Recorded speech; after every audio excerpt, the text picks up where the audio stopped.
of Allegiance. Pledge allegiance to the flag of the United States of America and to the republic for which it stands, one nation, under God, indivisible, with liberty and justice for all.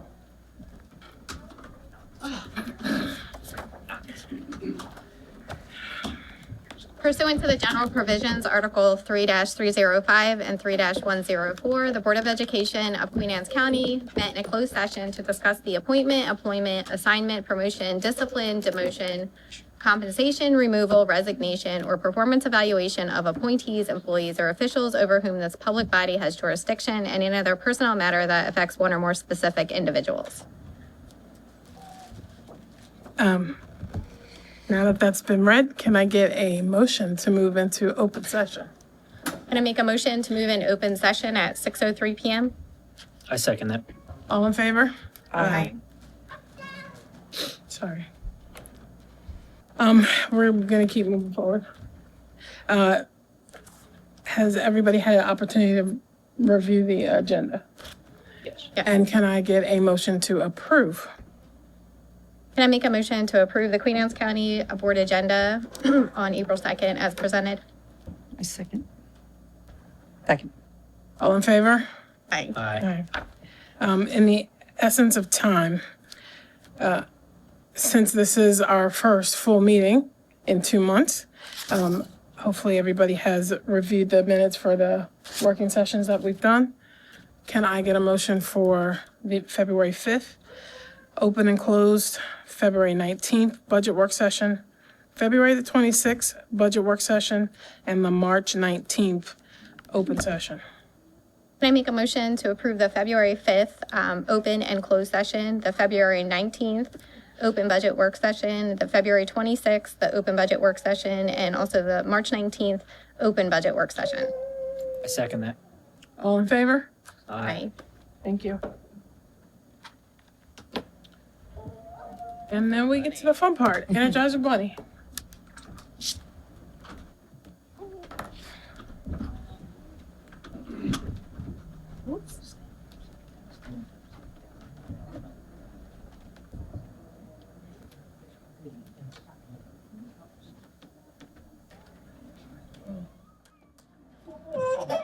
Good evening. So I have several awards this evening because we're doubling up. So we're super excited. The first awards are our Energizer Bunny Awards. This award is given to a staff member or volunteer who keeps on going. It is sponsored by Bayview Financial with Mr. Chip Brittingham and Mr. Wayne Humphreys, if they'll please come forward.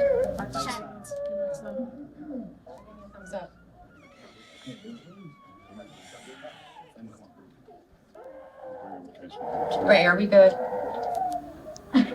We're okay? Okay. All right. So the first Energizer Bunny Award was nominated by the Kent Island High School administrative team. So if they'll all come forward. I think we have several of them in here today.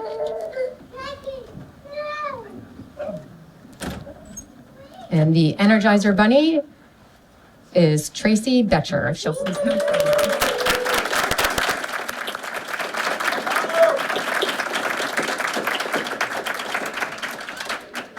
The Kent Island High School administrative team says that Tracy is the embodiment of dedication, enthusiasm, and unwavering commitment to the students of Kent Island High School. As a paraeducator, she goes above and beyond to support student success, bringing energy and passion to everything she does. Tracy also leads the largest unified team in the state of Maryland. Wow, that was fantastic. Fostering an inclusive environment where students of all disabilities can thrive, compete, and build long-lasting friendships. Tracy's tireless dedication to her students and school community makes her more than deserving of the Queen Anne's County Public School Energizer Bunny Award. So congratulations, Tracy.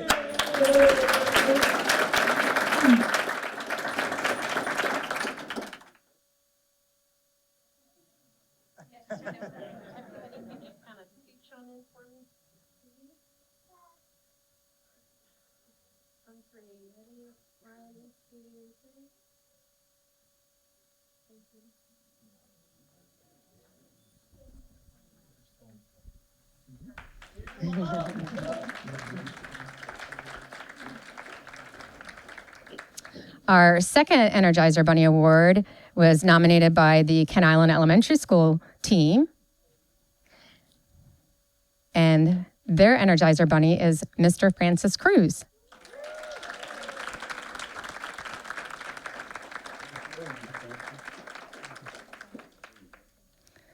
Mrs. Barletta says that Mr. Cruz is the most dedicated custodian that she's ever had the privilege of working with during her tenure time here in Queen Anne's County.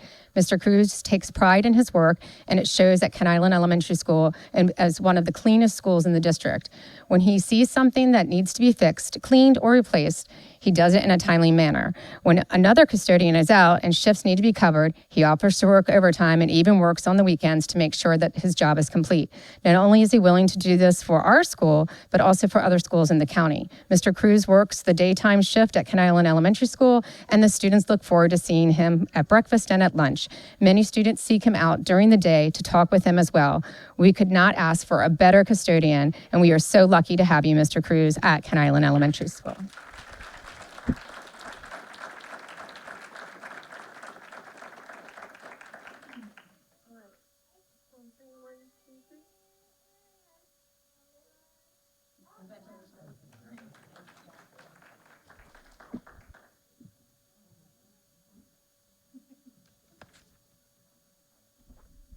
Our next award is the Spirit Award. This award is given to an individual who embodies the spirit of Queen Anne's County Public Schools. This was nominated again by the Ken Island High School administrative team. If they'll please come forward.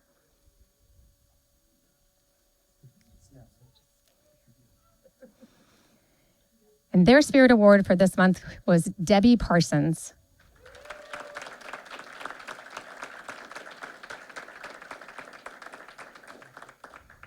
The Ken Island administrative team says that Debbie Parsons is the heart and soul of Ken Island High School, embodying the very spirit of Queen Anne's County Public Schools with her unwavering dedication, professionalism, and care of our school community. As the principals and lead secretary, Debbie has been an essential part of Ken Island High School since its opening, ensuring that everything runs smoothly behind the scenes. Her commitment goes far beyond her job description.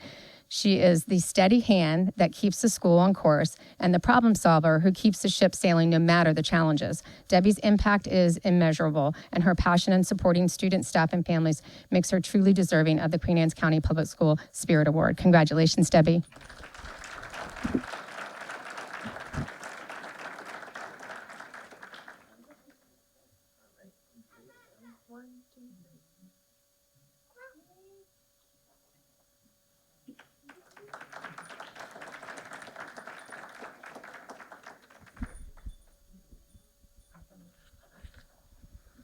And the second set of Spirit Awards are nominated by the team at Mattapique Elementary School. If they'll please come forward.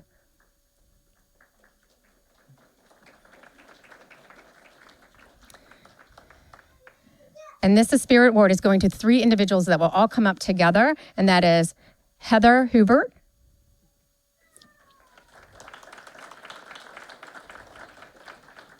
Amy Geddick, and Tina Salder. Oh, Tina's not even really.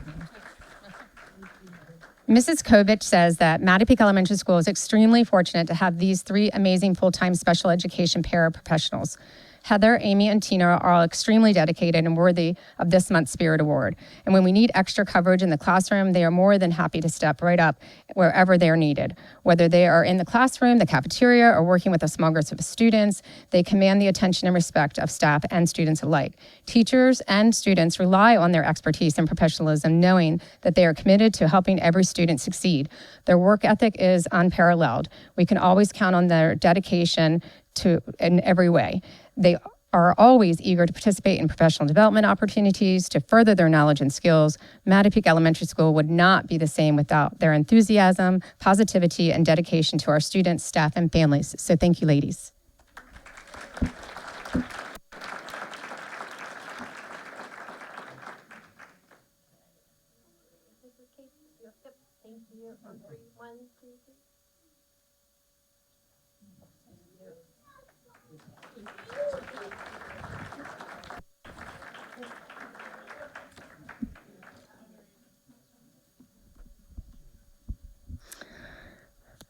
And our last two awards are the Shining Star Awards. The Shining Star Award is presented to an individual in our school system who shines. And the first group is Ken Island High School administrative team. If they please come forward with their roller skates on today. And their shining star is Cindy Taylor.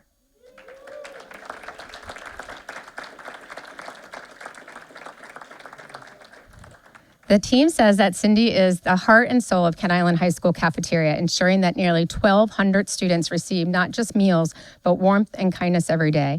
As our dedicated cafeteria manager, Cindy leads with efficiency, professionalism, and commitment in providing high-quality food and service to our students and staff. She creates a welcoming environment where every student is served with a smile, and her dedication to making mealtimes a positive experience does not go unnoticed. Congratulations and thank you.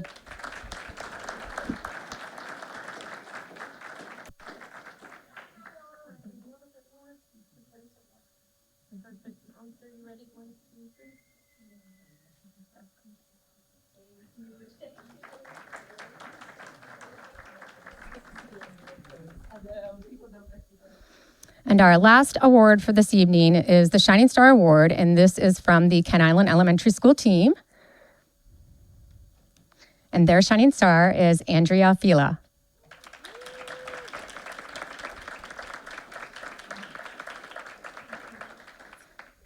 Fila. Sorry. Fila. Andrea Fila. I apologize. Mrs. Fila is the PACS teacher for the first and second grade special education students at Ken Island Elementary School. She has created a caring, safe learning environment conducive to the unique needs of her students in her class. These students and their parents know that she truly cares about them every day. She has invited parents to visit her class to help make transitions smooth for new students, which brought so much comfort to the families. Seeing her calm demeanor and interactions with their child and other students in the class provided them with the comfort of knowing their child would be okay at school. She also works well with the general education teachers to make sure that students are successful with grade level expectations and curriculum when they are pushed into classes. She differentiates learning for the students who remain in her class for academics by providing accommodations needed for their success. She also has a great rapport with the school assistants and can guide them to successfully help the students during transitions to class, bathroom, and to the nurse. She provides each assistant with their own binder of expectations, schedules, IEP snapshots, and medical information for students. She's very knowledgeable in special education and is often researching how to help her students to become even more successful. We are lucky to have her as part of our school community. Congratulations.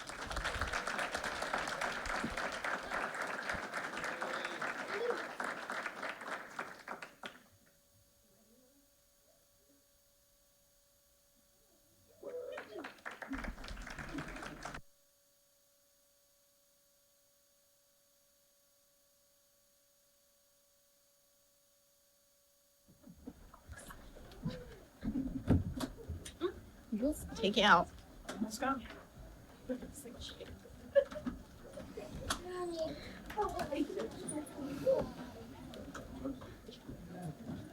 And they're gone.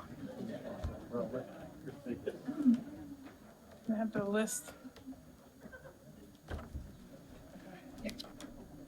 Thank you.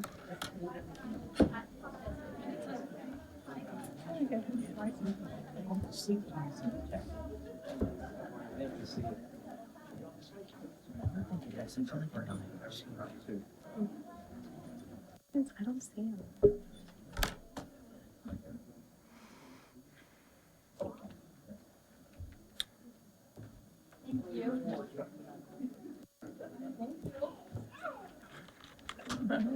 I was looking around. I was like, everybody here? All right, that was fun. Moving on. Let's start with board involvement. Who would like to go first? I Well. vote Carrie because you used to make me go first when I was over there. so. Oh, okay, Karen. We've got a while. No, I'm just kidding. All right, so what, February and March, right? Mm-hmm. Okay, I did make it to the swim meet with Queen Anne's County and Ken Island High School.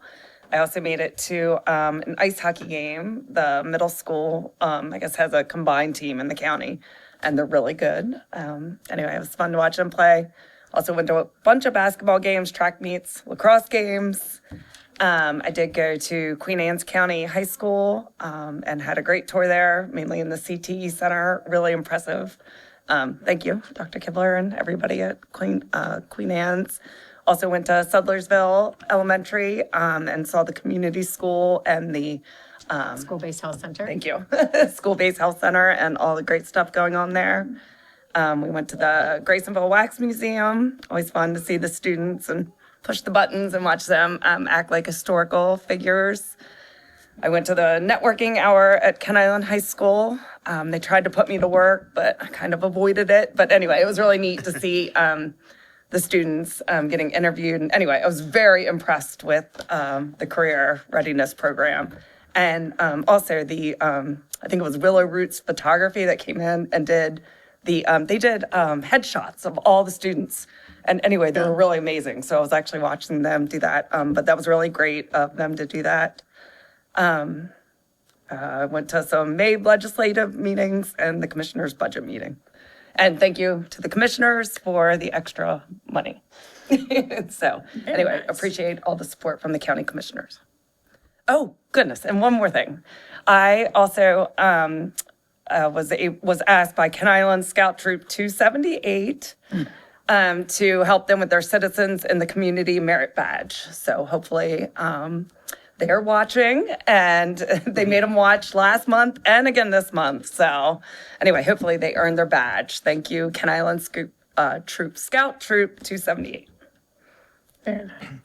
I had a whirlwind of the last 2 months. I did get to go to the Shrek play at the high school. It was amazing. Also, between last Wednesday and this Wednesday, I was able to get a tour at all 14 of our schools. And it was amazing to meet the staff and to see all the different programs. And, you know, I've been in some of the schools and some of them I had never even stepped in. So it was amazing to kind of put faces to names. It's kind of a lot of information to go on the last couple months. And then I went to the commissioner's budget meeting with Carrie last week, and that was amazing. And again, very appreciative for the commissioners and all that they're doing to try and help us right now. And yeah, it's been a good 2 months. I was able to attend the high school plays, middle school plays, and then one coming up this Friday at Sellersville with Willy Wonka. I was able to attend the Citizens Advisory Committee and SSIC and the Teachers Gala. So congratulations to all the nominees and the finalists, and everybody was there. So, About that 2 days ago. and if there's anything else, I can't remember. So. It's been a busy couple months. Like most of us, I attended both plays, Shrek and Peter Pan. I must say, our students are getting better and better every year. Those plays are amazing, and I love attending them. Congratulations again to Marcy Mamas as a Queen Anne's County Teacher of the Year. That was a nice event on Monday, and I was glad we were all able to make it together. As I mentioned, we all went to the Teachers Gala, so congratulations to everybody there. I got to sit in on Miss Fulton's class with Dr. Kibler. We sat in there for about an hour. Good time, watched some of the learning. I want to say a special thank you to her and her class. I got a note from every single one of the students saying thank you for sitting in. Brightened up my day. It was fantastic. The pictures were great. Sorry, man, they just like me better. And I have a question. What chair did you pick if you got to pick a chair? The shortest one. Are you? So that was awesome. I brightened up my day. Whenever I got all those letters, I opened them up with my daughter. She had fun opening them up and seeing the pictures. So, Miss Walton, thank you very much for inviting me in your classroom. I did go to the commissioner meeting with the executive staff and Dr. Salines. I don't know if that was last month, this month. That's It was been a while. February. Okay. And then I also sat down with Mr. Pinder, Mr. Watkins, and Dr. Kibler to go over budget stuff. We sat in here for about an hour and a half and started going line by line. And again, for multiple times we've done it. So I think that's about it right now. So, one last thing. Congratulations to the Queen Anne's County High School women's wrestling team for back-to-back state championships. That is fantastic. I got several videos sent to me, so I was trying to watch matches vicariously through my phone, since I was not able to actually make it over to the meets. But congratulations. I hope we have them in here to recognize them sometime too. All right, Hello. Hey, you're up. all alone today. All alone, I'm sorry. That's okay. So, to recap March a little bit, we had a very exciting March. And since we couldn't meet last month, we had our very first NHS talent show. So much work was put in by the NHS officers. It was a really great time. Versus Easton. The Easton NHS also helped out with that. It was hosted at our school. That was awesome. And then we also had our annual prom expo on the 20th of March. That's always fun. And then, of course, as Miss Bent mentioned, the gala 2 days ago, our very own Miss Mammis won Teacher of the Year, which is so exciting. And Miss Hegelke was also a finalist for Teacher of the Year. I've had both of them personally, and they're both great. I love them both. And then our school psychologist, Miss Beatrice, was also nominated, or she won the Outstanding Support Person of the Year. And then just yesterday, we had our NHS induction ceremony with 66 new inductees, which was a lot. We have now 130 some members. It's exciting. And then also yesterday was the SAT for all 11th graders. 250 students taking the SAT yesterday.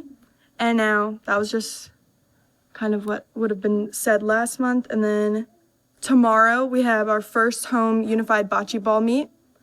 And on behalf of the nonprofit Team Trace, we have 6 new AED machines, 5 towers, and 1 mount to help support for, yes, this is the flyer.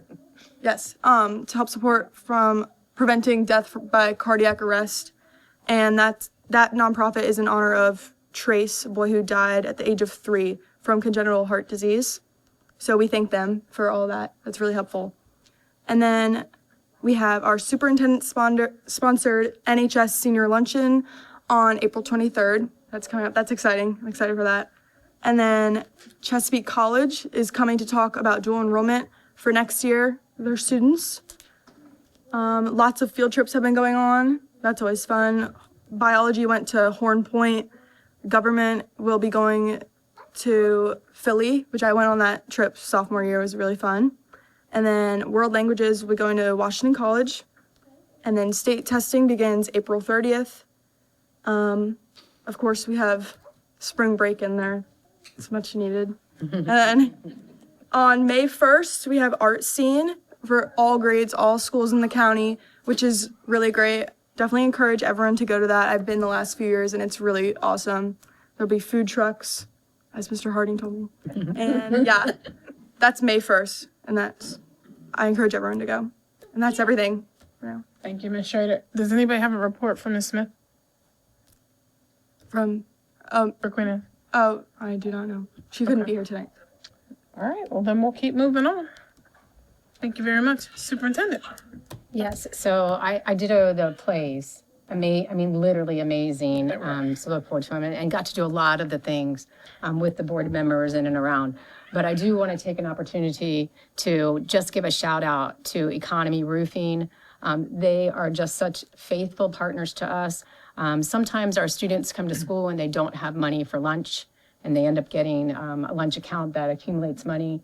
And a lot of times their parents can't afford to pay for that. So we have great partners like them that come through and they give us money in order to wipe that slate clean for those students.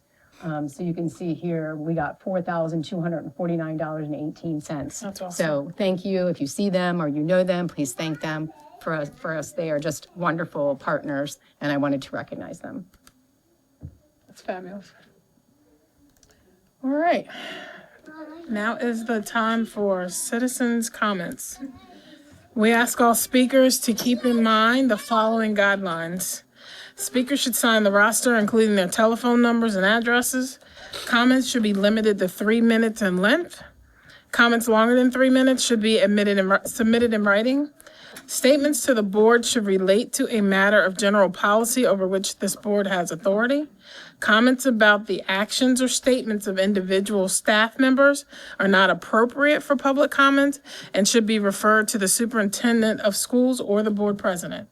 If you have specific questions, the board will make sure an appropriate staff member responds to your question.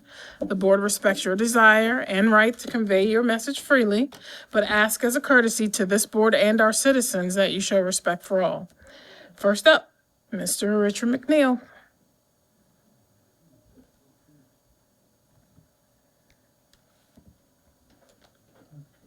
Is this one on? Okay.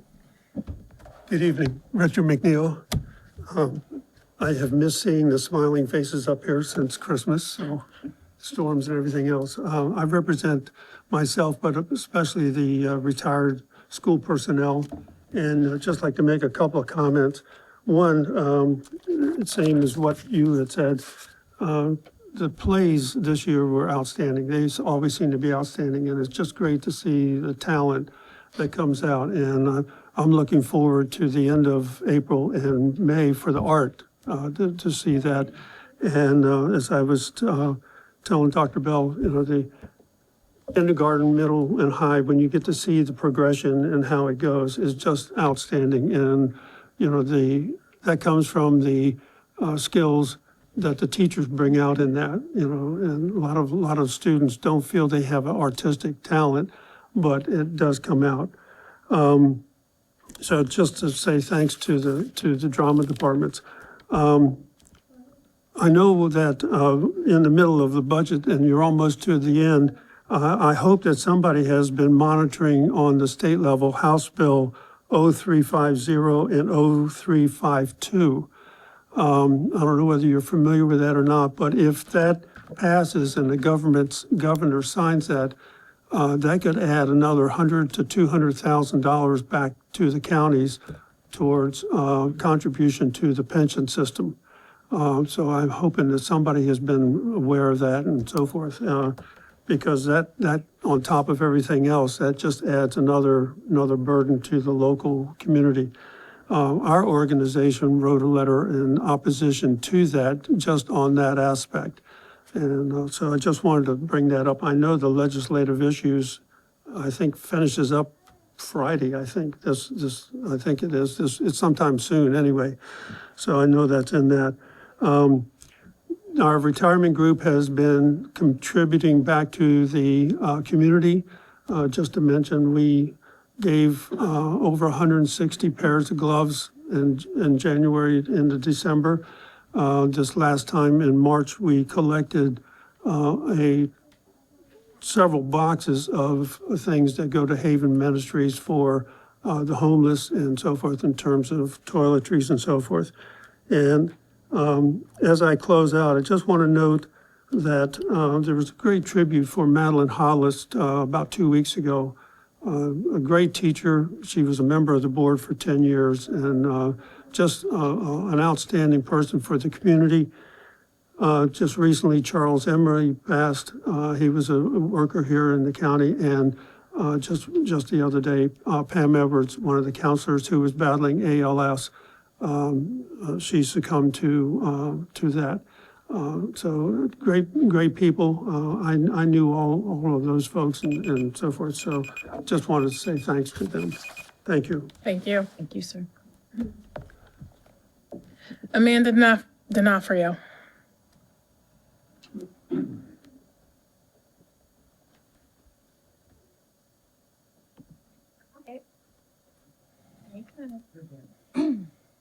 Hello, Amanda D'Onofrio, Centerville.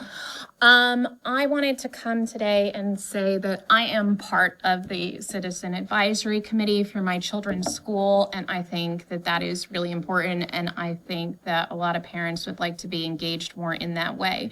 But when I initially joined the group, I thought there would be a better capacity for communication between the parents and the actual members of the board, not just to discuss topics that are on an agenda that are important, like the calendar or the budget, but to actually have a representative face of the board there while we're discussing these measures. And I hadn't seen that at first, but it is really refreshing to see it lately with the people who are coming. It is important, and it makes an impact to the parents who are going there to have that. I did not work in education, but when I worked in hospitality management, one of the things that made me successful at my job was not only could I manage the restaurant and do the accounting and the ordering and the stock takes and all of that, but if there was a shortage of personnel, or if we were very busy and in the weeds, I knew how to wash dishes. I knew how to serve tables. I knew how to be a hostess. I knew how to do all the jobs in that restaurant. And I was not afraid to roll up my sleeves and do the work alongside with my employees. And that is really impactful, not for management, but for leadership. So as we go forward and we look for a new superintendent, I want it to be clear that I think a lot of the community wants somebody who can inspire that level of trust and who has that work ethic, who is seen not only at certain events, but during a day-to-day, that they really know what the teachers are experiencing in boots on the ground with classrooms overloaded with children and a lack of tutors and support to back them up. Because we've all played Jenga, right? We've all played that. It's a very simple game to play. Our kids at the elementary school level do not have enough support. They do not have enough tutors. Their teachers have large classroom sizes. So as we remove all this support, if you play Jenga, if you pull all the support from the bottom, what happens to the rest? It all falls. We cannot make the room for our children to grow and our teachers to help them do that and succeed at the level that they could unless we back them with the support that they need. Unless we see that while a classroom has the capacity to hold more than 27 children or more than 20 children, that isn't the ideal learning environment for a child to learn in, and it is not the ideal environment for a teacher to teach in. They need our support, and going forward, I want it to be very clear that a lot of parents are of the mind that they don't have enough support and that they need it. And the teachers have been making the sacrifices with the furlough days. And I know there isn't room in the budget. And I know that some of that is going to come from retirement. But I need to know that it isn't only the teachers making those sacrifices, because that board building is very big and I'm sure it employs a lot of people. So we need to ask ourselves where else the cuts can come from. Thank you for your time. Miss Cecilia Mitchell. Good evening. Looking for the red light. Good evening, I'm Cecilia Mitchell. I'm the president of QACEA. You guys referenced the work session with commissioners the other night. And there was some discussion there. And I know I've reached out to you guys so we could sit down with the new board members and kind of talk about how we work. So I just want to take a second to talk about that. So we are the Queen Anne's County Education Association. So that is our membership focus, is here at the county level. We're an affiliate of the Maryland State Education Association, which then would represent educators' voice or use that advocacy platform at the state level. And then above that would be the National Education Association. So when we join, a portion of our dues goes to the local, a portion goes to the state, and a portion goes to the national. Separate from our dues, members can opt in and make political action contributions. And that money is used for things like advocacy. So recently, MSEA organized the Night of Action in Annapolis, and local affiliates traveled to Annapolis to meet with their legislators. So one of my support people at MSEA made appointments for our delegation, which ended up being a little bit smaller than we had hoped. We had worked with Dr. Salins to get people signed up for that, but the timing didn't work out exactly the way we had, but people still drove over. So it was a small group of us. We go to our first appointment and the door is closed and there's a sign that says, come to our district legislative reception. So we're like, okay, they're all down there. So we went down and we were able to address legislators and say, the state needs to give us more money. Our local governments are strapped. Two commissioners were there, Mr. Moran and Mr. Dumel. And I was like, you told us to come to the state and here we are. And, you know, they're very supportive, as we know. But a shortfall is a shortfall. And we can point a lot of fingers and try to explain the shortfall away, but the shortfall is the shortfall. And a reduction in staff in any way will be catastrophic to this school system.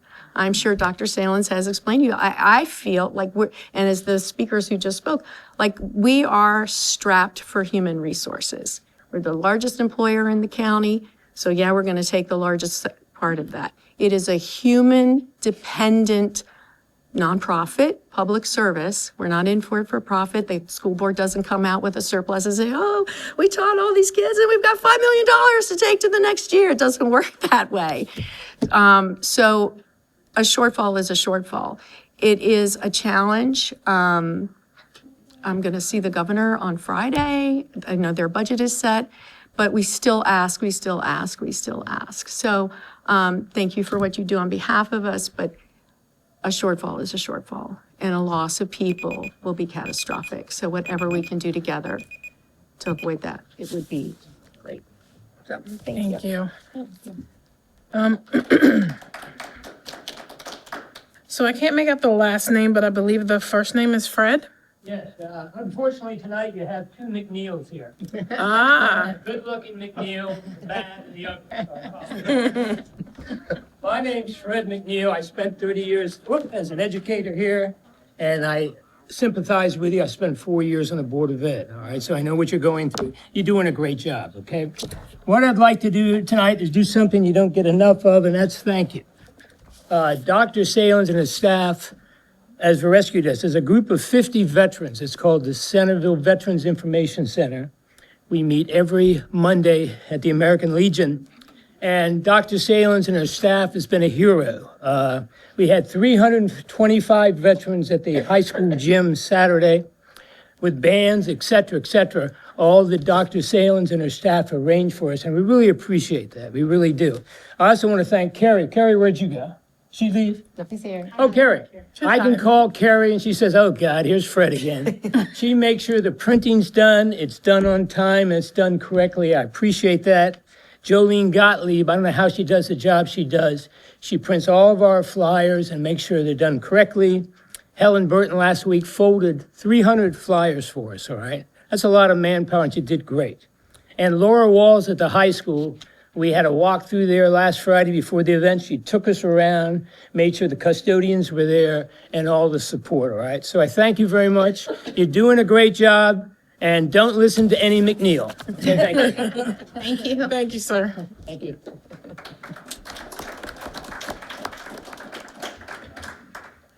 All right, moving forward. Next action item is an actual action item. It's the Human Resources Report. And since it was done in closed session, as it should be, I'm looking for a motion to approve. Can I make a motion for the Queen Anne's County Board of Education to approve the April 2nd, 2025 Human Resources Report as presented? Second that. All in favor? Aye. Thank you very much. Thank you very much. And if you don't mind me interrupting, because we had some really exciting promotions on there that I'd like to entertain the board on. Okay. If you will allow us to entertain the board on that. So I would like to first say, there was a transfer on there. And so Mrs. Michelle Carey, who is currently the principal at Kennard Elementary School, will be going over to Centerville Elementary School, and she's super excited. She knows a lot of the families, and she's getting back to her roots, and she's just really excited about it. So we thank her for that and her leadership. So that leaves us with who's going to Kennard Elementary School, and I'd like to present to the board Mrs. Sarah White, the new principal at Kennard Elementary School.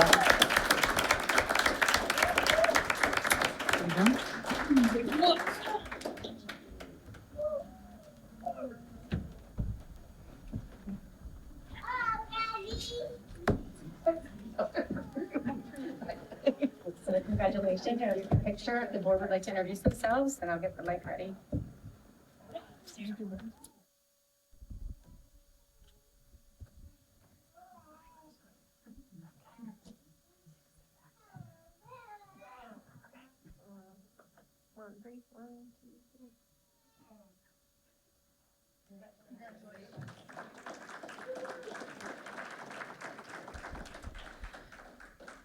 Okay, with that, moving on, as we all know, Mr. Lou Shepard is currently the acting principal at Sellersville Middle School, but for the upcoming school year will be the new principal at Queen Anne's County High School. Congratulations.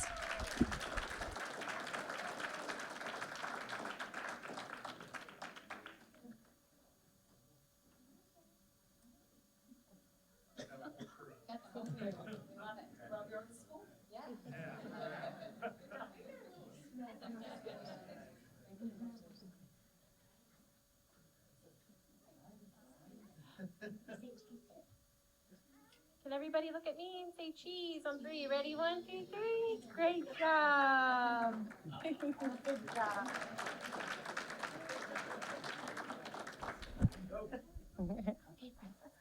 Awesome. I know. It's great. We love it. Job security right there. Thank you. Okay. So the next announcement would be for Miss Billy Bryce, if she'll come forward, please. It's Dr. Billy Bryce, I should say, who will be our new principal at Sellersville Middle School for the upcoming school year.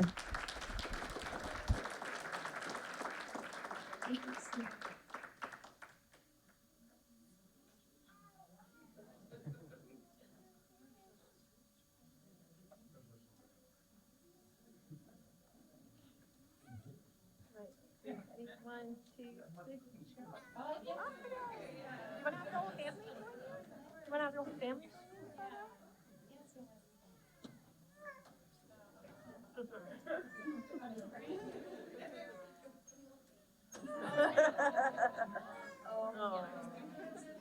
Okay, real quick. On 3, 1, 2, 3. Okay.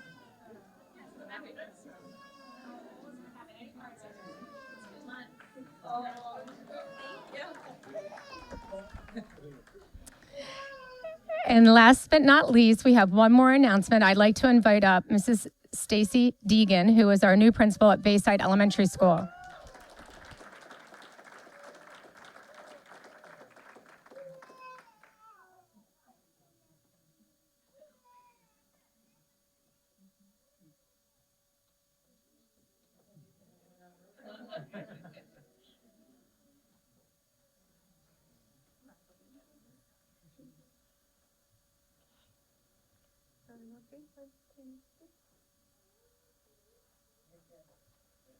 One more round of applause for all of our new principals. We're really, really excited, and I believe Billy's going back where she was a student. I believe Stacy's going back to where she was a student. Those are really exciting times, and it's like going home, I'm sure. So thank you for all of you, all 4 of you, for your leadership, and we know it's going to be a fantastic school year next year for you all.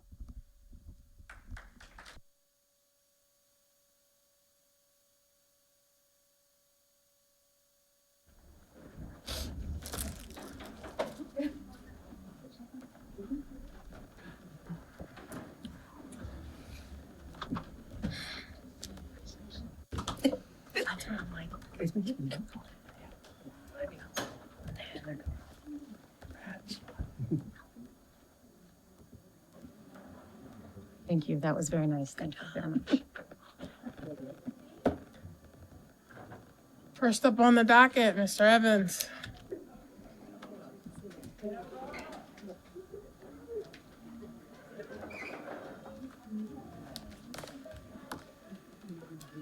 Good evening, President Bent, Dr. Salins, members of the board, executive team. For the record, my name is Matt Evans, Supervisor of Student Services. Before you tonight is a contract with Navigate 360 for a behavior threat assessment case management bundle. This provides regular and ongoing training in behavior threat assessment to all of our assessment teams in all the schools, as well as training for all school staff. It provides a single secure platform to store all of our behavior threat assessment data. It provides consultative services, platform training, and overall professional development. And this will be funded through a competitive Department of Justice grant, Stop Violence grant that we received that will start July 1st. Happy to answer any questions.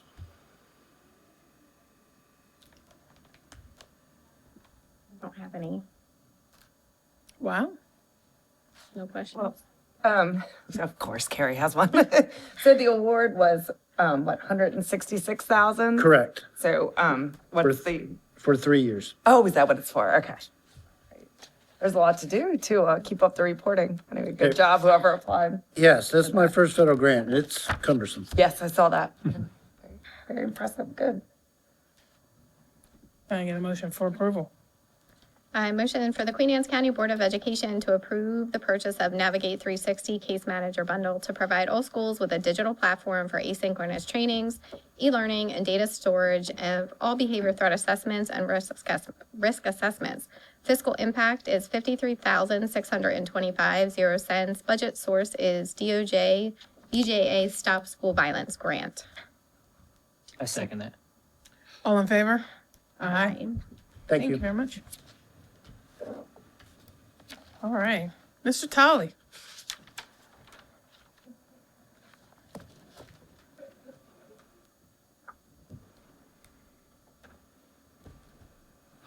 Good evening, President Bent, Dr. Salins, board members, executive team. For the record, my name is Adam Tolley. I'm the supervisor of career and technical education, and I am before you this evening asking for approval for a new CTE program / pathway, which will be electrical. The documentation I provided just gave an overview of the program, but I'm more than happy to entertain questions about this new pathway for us. Did we have a lot of interest in it? Is that why we are moving in this direction? Yes, a lot of interest. We've been working on this for a while, and there's introducing a new program in the CTE world. There's a lot of different metrics that we have to look at, and we have already gotten approval from MSDE for this program, which is a rigorous, process. So we have gotten approval from them. We've worked with the Workforce Investment Board to look at labor market demand and.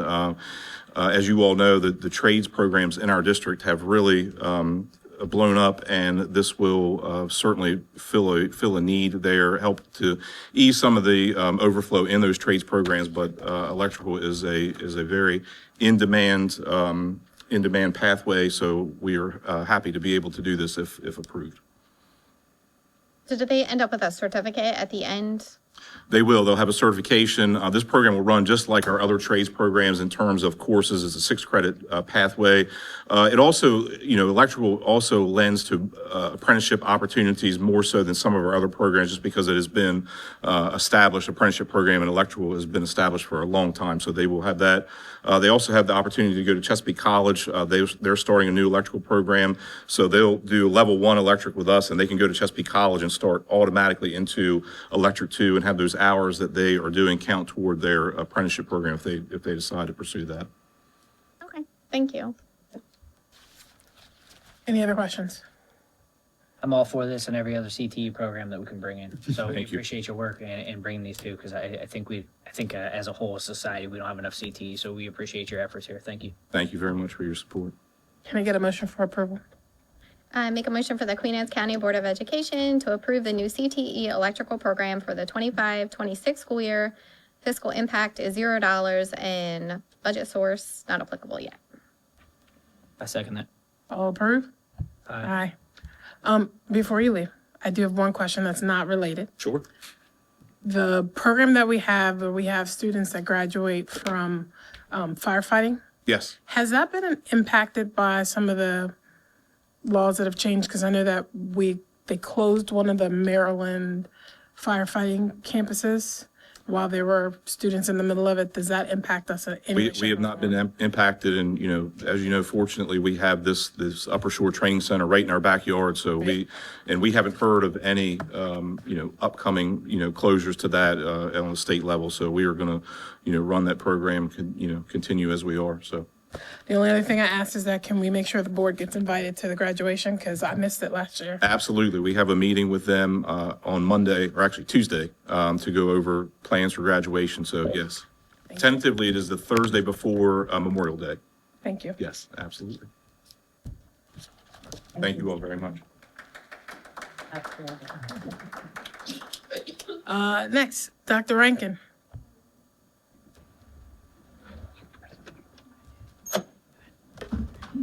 Good evening, President Bent, members of the board, Dr. Salins, and executive team. I'm Stacy Rankin, academic dean at Ken Island High School, and I have Dan Harding, principal, here with me. Hi, thank you. I come here just to ask approval for a contract with IXL Learning for Kent Island High School. You have all of the information in front of you in both the binder and what I've submitted, but we are asking for approval for a 3-year contract with IXL Learning using our Title I school improvement funding. Before I get into a quick overview of IXL Learning, I want to give you a background on why we have the funding at Kent Island High School. So every 3 years, beginning in the year of 2023, schools are identified as a school in need of improvement. Kent Island High School was identified as a school in need of improvement in 22-23 based on our performance on the Maryland report card from 21-22. Specifically, we're identified because our students with disabilities were performing as low as the lowest 5% in the state of Maryland. And that's really how schools are identified as a school in need of improvement.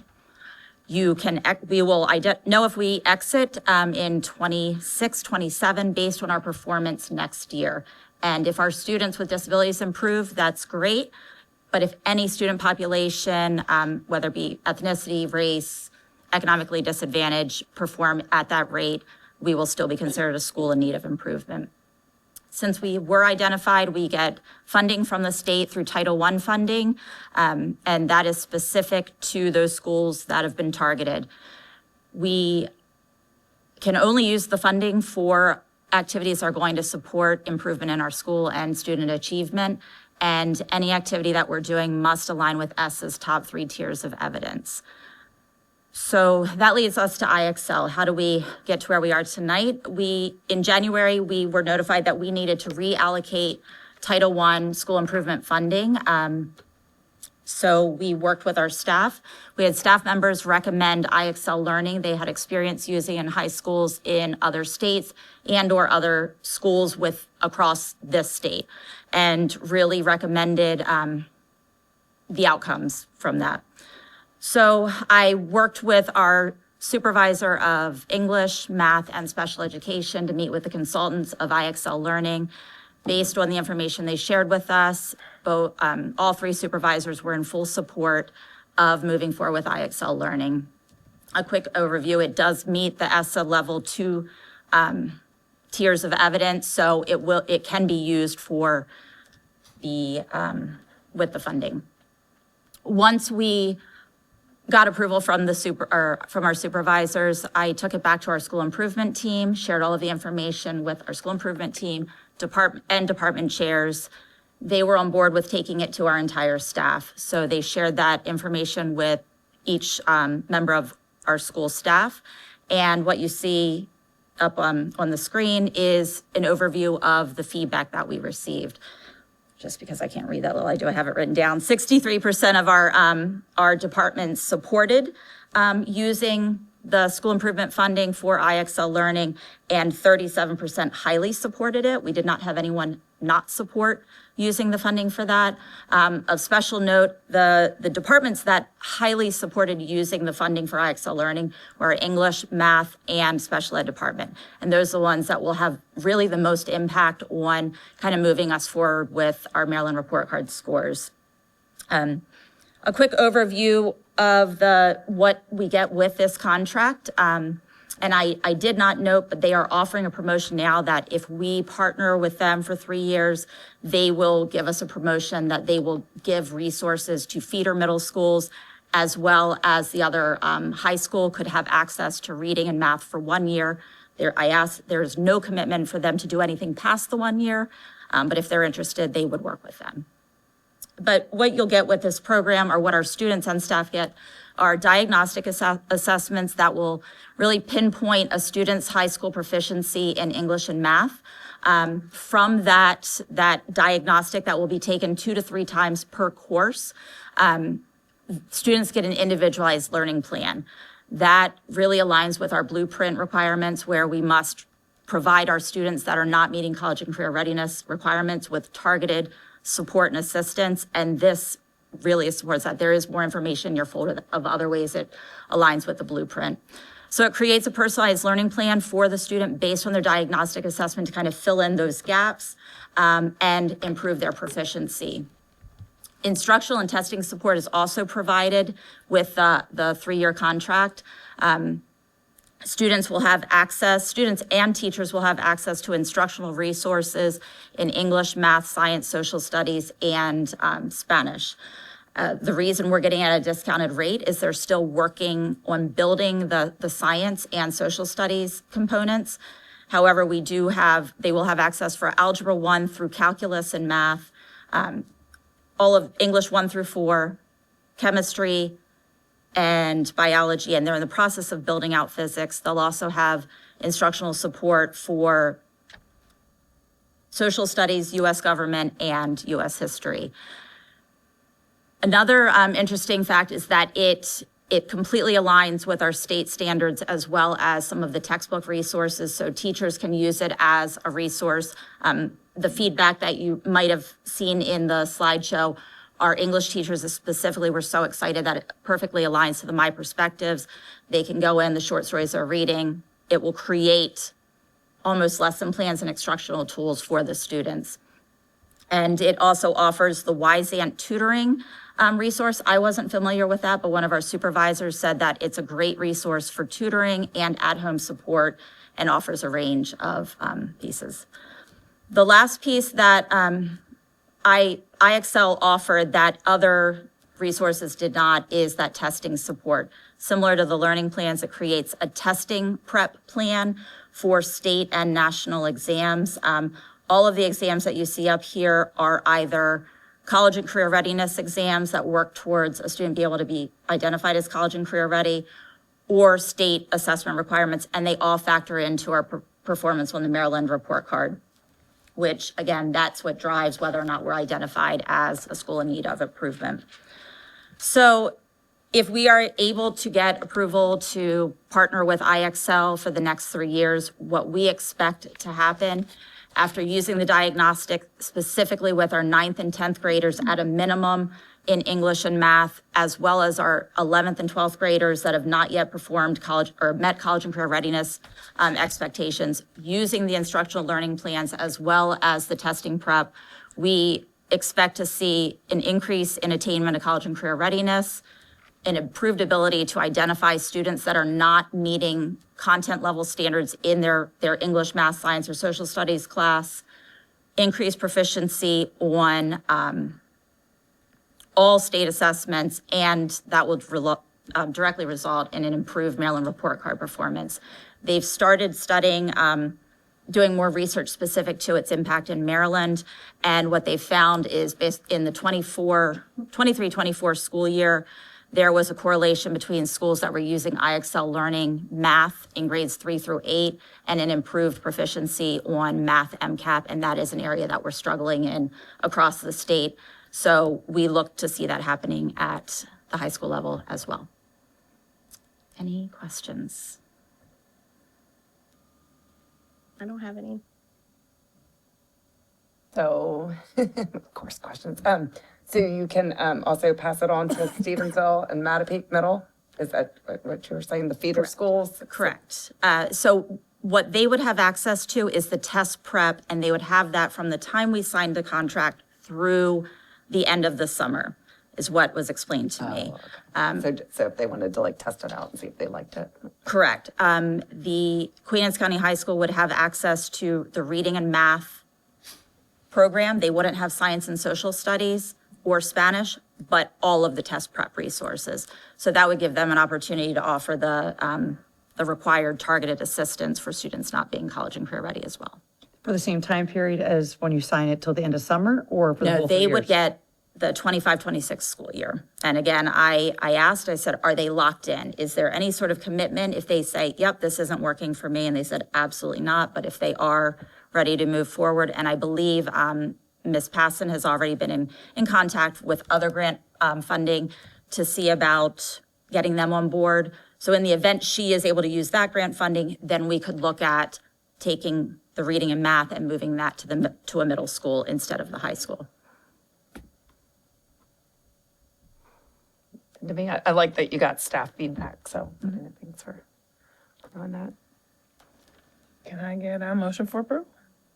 I motion for the Queen Anne's County Board of Education to approve the 3-year contract with IXL Learning for Ken Island High School. The fiscal impact is $54,695.00. Budget source is FY24 and FY25 Title I School Improvement Funds. I second that. All in favor? Aye. Thank you very much. Thank you. Mr.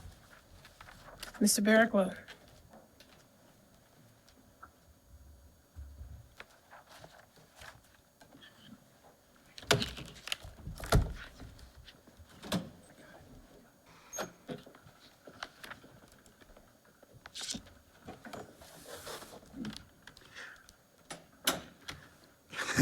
Good evening, President Bent, Vice President Capes, board members, executive team, Dr. Salins. For the record, my name is Darrell Barricklow. I'm the Supervisor of Facilities and Design. I come before you this evening asking for approval of the construction contract for the replacement of the sloped roof at Mattapique Elementary School. Earlier last year, we contacted Garland Design Build Services to investigate the roof replacement at the school. The existing school has an existing asphalt shingle roof that was installed when the building was originally constructed in 2004.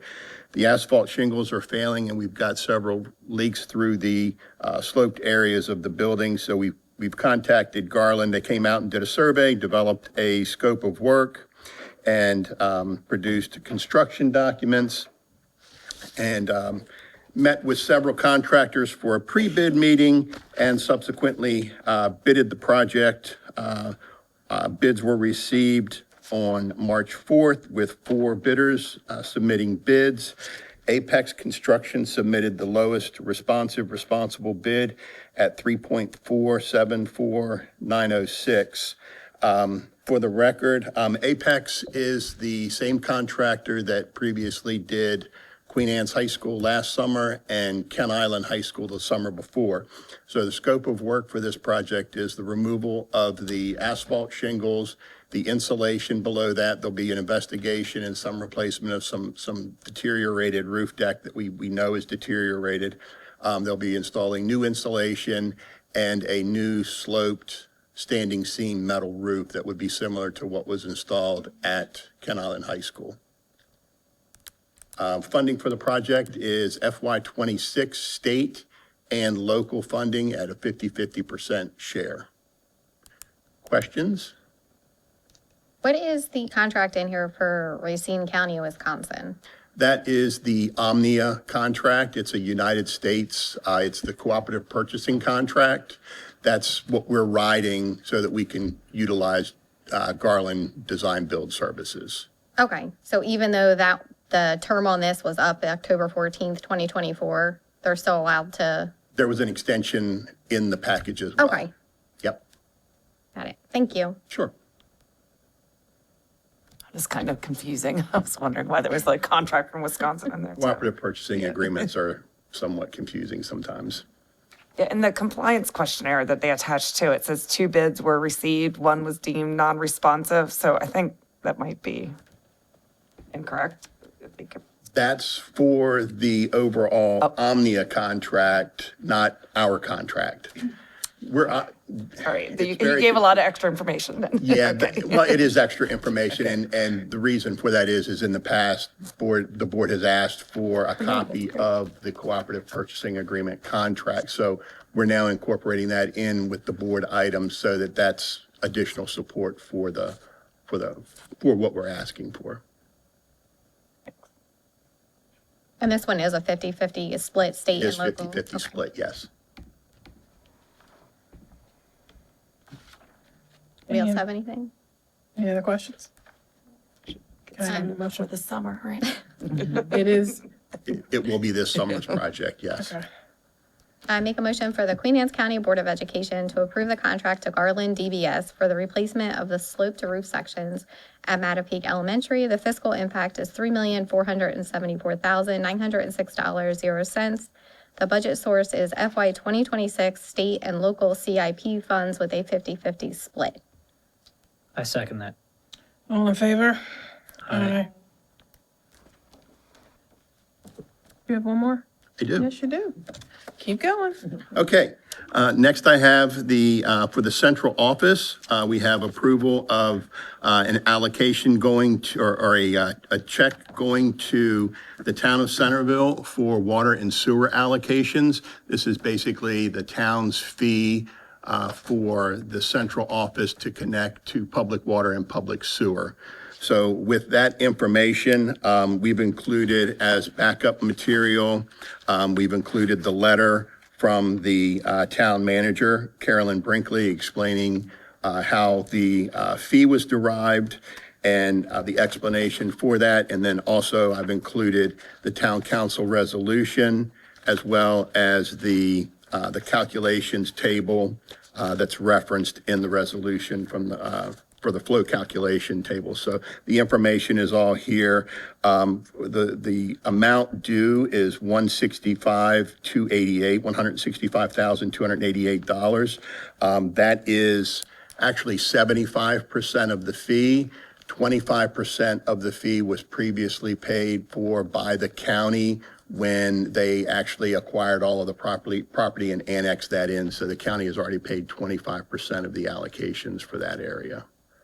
So with that, we're seeking approval for $165,288. Do they know the difference, what this building uses as opposed to what the new building is going to use? That was a very lengthy conversation. Yes, because my first round with this was all of the people from this building are leaving this building and going to another building. We're not increasing any flow, effluent flow going to their plant. Why would there be any fee? Because we don't know what this building, what's going to occur with this building. And the answer was the allocations stay where the allocations reside. So the allocations that are present at this building stay here and they reside here. So whatever happens with this building, whether it's the county or whether the county allows us to reuse the building for later use with what we're looking at within the with further years down the road from a capital standpoint, those allocations would stay here. So once that happens, when this facility is redesigned, those allocations would be existing and whatever the new flows were would be charged against that allocation. So even though we are moving to a new building that's 30% smaller and has a lot less water fixtures in it, it is going there versus here. So that's why the charge is different. All right, thank you. Sure. Any other questions? Can I make a motion for the Queen Anne's County Board of Education to approve the expenditure to the town of Centerville, allocations required for the new central office building? Fiscal impact is $165,288.00, and the budget source is FY 2025 local CIP funds.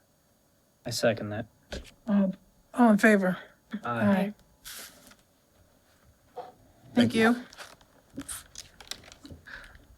Dr. Kibler, you're up Okay, for a minute. just 1 minute? Yeah, Okay, you real got quick. it. So Like a this couple is, things so we're bringing, good evening, board members, Dr. Salins, President Bent, Dr. Kibler, Assistant Superintendent. So what I'm bringing before you tonight is requesting a vote on the official last day of school for the year. We are, if we can all knock on some wood, hopefully past all of our weather events for the year. So this is, again, asking for your approval to vote on the official last day of school. Not only are we shifting the 3 days, but we would also shift the half days that were in the original proposed calendar as well.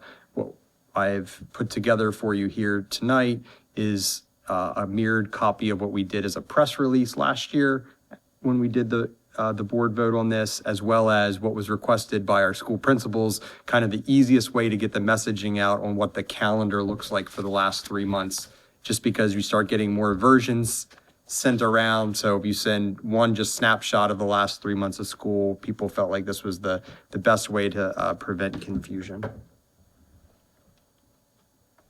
And I'm happy to take any questions if there are any.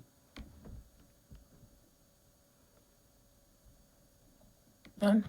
Don't have any. Not much we can do about it. All right, can we get a motion for approval? Can I motion the board to approve the last day of the 2024-2025 school year as presented? I second that. All in favor? Aye. Thank you. That was 1 minute. Mr. Bender?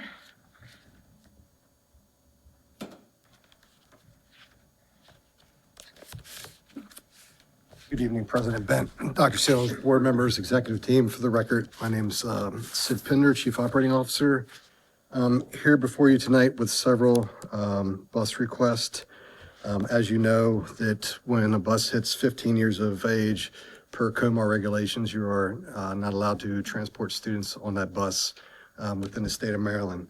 The first bus seeking to replace is approval for Mr. Eric Hanzo, the Bay Area Transportation LLC, to purchase a used bus for the 2025-26 school year to replace bus 0511 as a paid spare bus.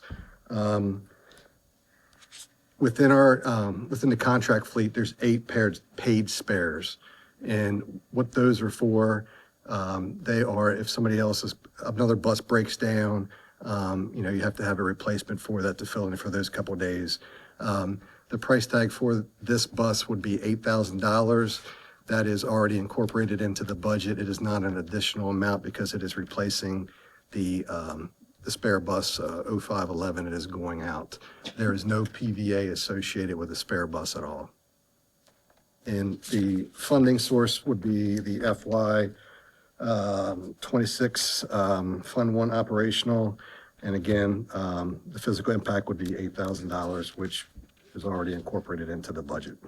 Any questions? Dumb question. How is a bus only $8,000? Yeah. So, well, that's not a dumb question. No.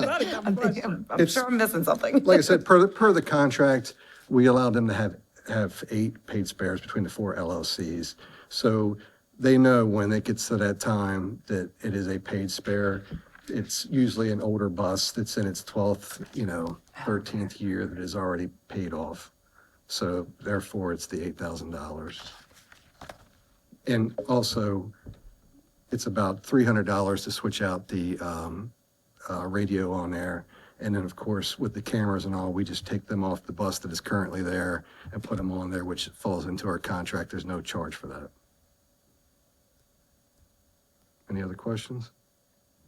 That was a good question. I'm getting more of those $8,000 buses.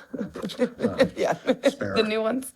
I think we can get a new one for 8. No, That would be nice though. I do have a question. It's kind of regarding, since there's a lot of buses on here for Sure. action items. Are we, with the bus cameras on there, do we have a number? Are we making any money off that, or how's that working? Basically, through bus patrol, there's it's kind of unbelievable how many individuals run the bus lights, the camera. I do it at my house every morning, I know. I'm probably on camera somewhere. Since the program has initiated, it's been about $600,000 Oh, my. that goes towards, back towards paying for the fees. Remember, we entered into this agreement with Bus Patrol. We were facing a replacement of our cameras within our buses at $300-some thousand. With the contract, no money is coming out of our county for that. It's going through paying for the technology fees, the Zone R fees and all that through the Bus Patrol. Even if we do not meet that maximum criteria to pay that off within the contract, it's stipulated that Bus Patrol is responsible for that.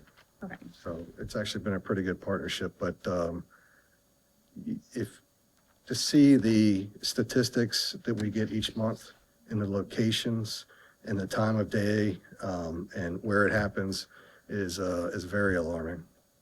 So we're technically not taking in any money. All the money is going into fees and to pay for the bus control. Okay. That's correct.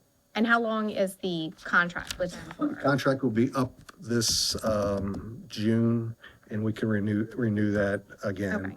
with not having any money come out of our pockets for that. Okay. If it does get to the point, there's a split, that would go back into some safety features, but we'll never get to that point. Okay. We're obviously not like a PG County or a Montgomery County.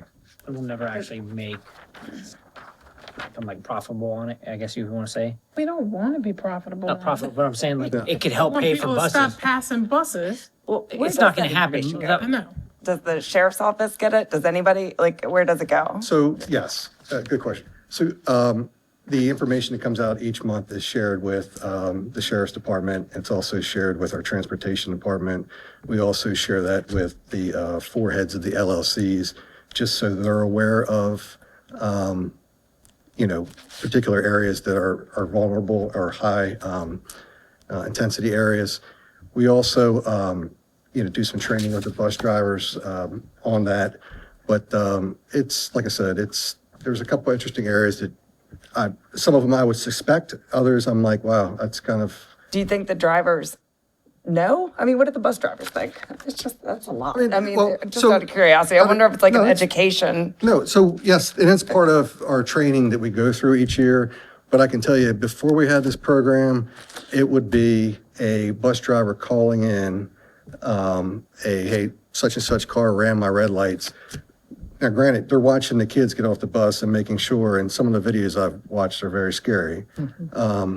And so they're not focused on that tag number. They're not focused on that car. If they do happen to get that, then they would have to go testify in court, which would take them off of a bus route. So this kind of helps, eliminate it.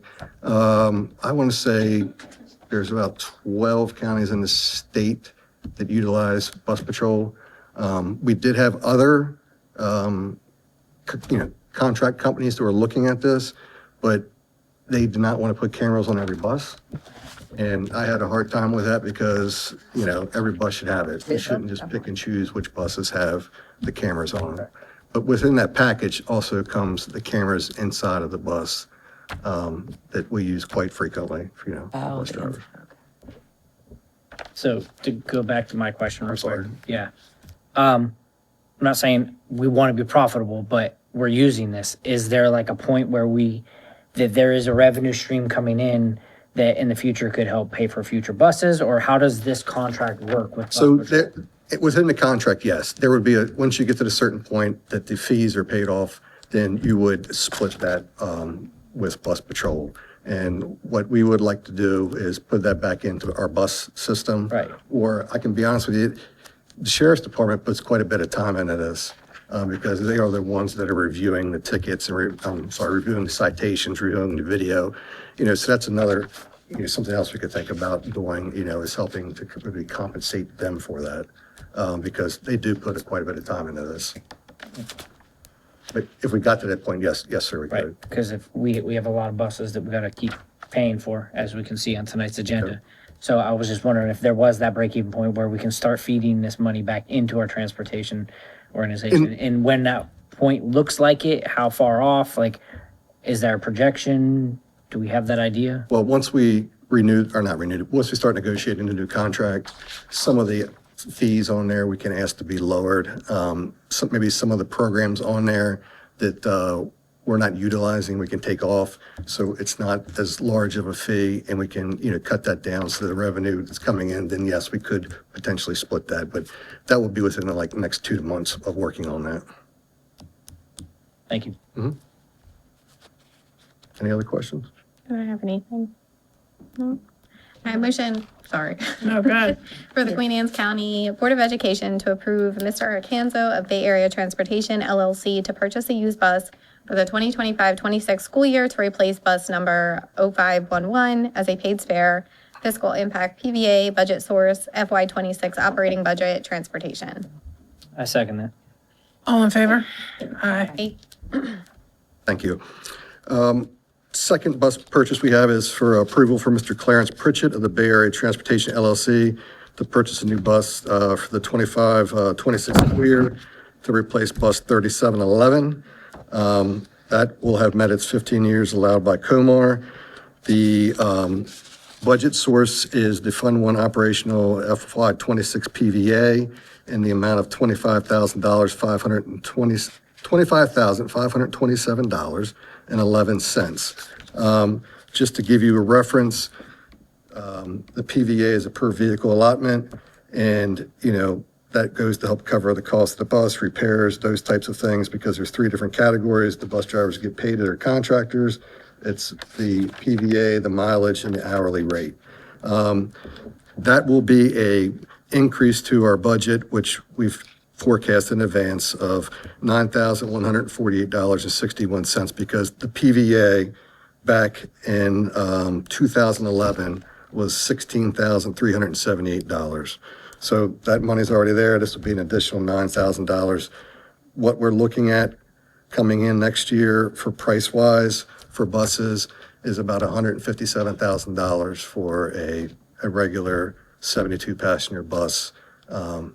If you would like to get it without air conditioning, you're talking about $151, but with air conditioning, that's an additional $8,000. And with a lot of our students that have different, medical needs, we really encourage them to get the air conditioning on there. I don't know what sitting on a hot bus feels like. Right. It's not fun. And you don't want to do a field trip on one either for a very long time. So we have a question. I remember sitting down with you. Yep. We talked about your spreadsheet, which I saw, and we've spoke about trying to get 3 or 4 buses a year, or you're kind of in a. So that was for the county-owned buses that I'll be doing in a few minutes. Okay. But for this, we also have another spreadsheet. I don't think I showed you that one, but it's a spreadsheet of which buses we know that are eligible at the 15 years, or we go down and look a little further at which buses, as you'll see one that has about 400,000 miles on it, which is pretty significant on a bus. So we allocate those each year, based upon when they were purchased, because remember, these are contractor buses. Right. So what I was asking is, we did a couple buses over the last couple meetings, and now we're doing 5 more buses today. Is there I understand that sometimes your time frame hits, the mileage hits, and you can't help it, but we're at, I'm thinking almost 8 buses this year? About that, yep. Yeah, 8, and yes. you have typically a 12 to 15 year span. Is there a way we can start splitting this out a little bit more, even these purchases? How many total buses do we have within our county and within all of our LLCs? About 110. 110. So if you do, okay, so it's gonna be 8 to 10 buses a year that we're looking at. Mm-hmm. Interesting. That answered my question. That's a good question. I actually answered my own question. Sounds like you're doing it right. Yep, I was leading you that way. I do the math. For some reason, I didn't think we were even close to 100 buses. So yeah, that answered my question. I make a motion for the Queen Anne's County Board of Education to approve Mr. Clarence Pritchett of Bay Area Transportation LLC to purchase a new bus for the 2025-2026 school year to replace bus number 3711, fiscal impact PVA budget source FY26 and operating budget transportation. I second that. All approved. Aye. Thank you. The next bus is approval for Ms. Evelyn Gardner of Bay Area Transportation LLC to purchase a new bus for the 2025-2026 school year to replace bus 2815. 2815 is nearing 400,000 miles and is experiencing significant mechanical problems. The budget source would be Fund 1 operational FY26 PVA. The PVA would be $25,527.11. And again, the PVA that was originally associated with 2015 was $17,340. So an increase to the budget of $7,347.73. Just to kind of give you an average, a bus of about 15 years has about 250 to 300,000 miles on it. I assume this is a North County bus. Yes, and she also transports a midday run also to Arise. Yeah. Morning and afternoon. Makes sense. Any other questions? Where does the bus go? Like once it's retired? Once it's retired, like we put ours on public surplus, and sometimes farmers will grab them. The watermelon buses? And sometimes, depending on the make and the model of it, they might ship it overseas somewhere. So when we sell ours, we recoup that, put that back into the budget. It may be, several $1,000s, it may be, $800.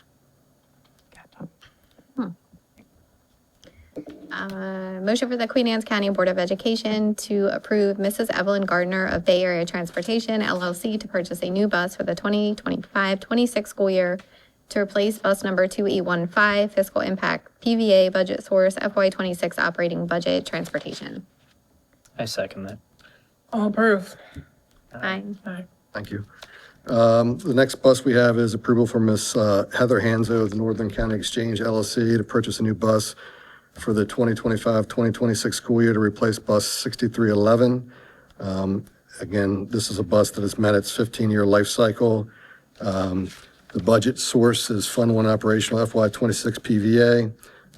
Physical impact is $25,527. Again, that is an increase of $9,148.61. Any questions? No questions? Make a motion for the Queen Anne's County Board of Education to approve Mrs. Heather Hanzo of Northern County Exchange LLC to purchase a new bus for the 2025-2026 school year to replace bus number 6311, fiscal impact PVA budget source FY26 operating budget transportation. I second that. All in favor? Aye. Thank you. And the last one for contractors is approval for Mr. Lawrence Schnall of L&S Bus Service to purchase a new bus for the 2025-2026 school year to replace bus 6812. This bus has another one that has high mileage on it and has experienced some mechanical issues. The budget source would be the FY26 operational budget PVA, and the physical impact would be $25,527.11. And again, this will be an increase of $9,148.61 to the budget. Any questions? Motion for the Queen Anne's County Board of Education to approve Mr. Lawrence Chennaud of L&S Bus Service Incorporated to purchase a new bus for the 2025-2026 school year to replace bus number 6812, fiscal impact PVA budget source FY26 operating budget transportation. I second that. All in favor? Aye. Thank you. And the last item I have before you, these are county-owned buses that we are seeking to purchase. Approval of a contract with American Bus Sales and Services to purchase a 2025 Thomas Safety Liner 70-passenger bus and a 2025 Thomas Safety Liner Special Needs bus. These buses will replace two of our buses that go out, I believe it is October of the upcoming year. They will have met their 15-year life cycle. The one bus will be used to transport special needs students, will have a wheelchair lift on it. The second bus will go into our fleet as our sports trip bus to replace that. Both of them have air conditioning. Like I said, we have standardized that on the county buses. We are seeking to utilize the Sourcewell contract number 102623 TBB. Sourcewell is an intergovernment contract that is utilized by educational systems and government nonprofits. It's already been through the bid process. The budget source identified is from our local CIP, funds project FY25, project 7355. The physical impact is $299,714. And if you would like to, the special needs bus is $151,836. And the sports trip bus is $147,878. And all of these meet our specs and our design that we put out we actually go above and beyond, what we require on the buses. And again, this will be purchased out of the FY '25 capital budget provided to us by the county commissioners. Any questions? How long are they still behind on how long it takes the buses to come in? These, we were very fortunate, and they are Oh, they're there. ready. Oh, okay. Instead of leasing buses, we are going back to the route of the capital. As you can tell, we've had discussions that the lease adds, with interest, adds quite a bit on there over 10 years. So I'm happy to say that the county commissioners have put that back into our budget to go that route instead of leasing them. Any questions? I make a motion for the Queen Anne's County Board of Education to approve the contract with American Bus Sales and Services for the purchase of two 2025 Thomas Safety Liner C2 buses, fiscal impact $299,714.00. Budget source is local FY25 CIP funds. All in favor? Aye. Thank you. Thanks. Run for buses. On the schedule, we are listed for a break. Does anybody need one, or shall we keep going? Budget. Sorry, no break yet. We might need a break after this. No. Budget presentation and approval. I'm so sorry, Mr. Rob. I was not trying to not have you be up there. Good evening, everybody. For the record, Rob Watkins, Interim Supervisor of Finance, President Bent, Vice President Capes, Dr. Salins, Executive Team. Find the presentation here. Tonight, I present to you an adjusted version of the fiscal year 26 budget for your approval.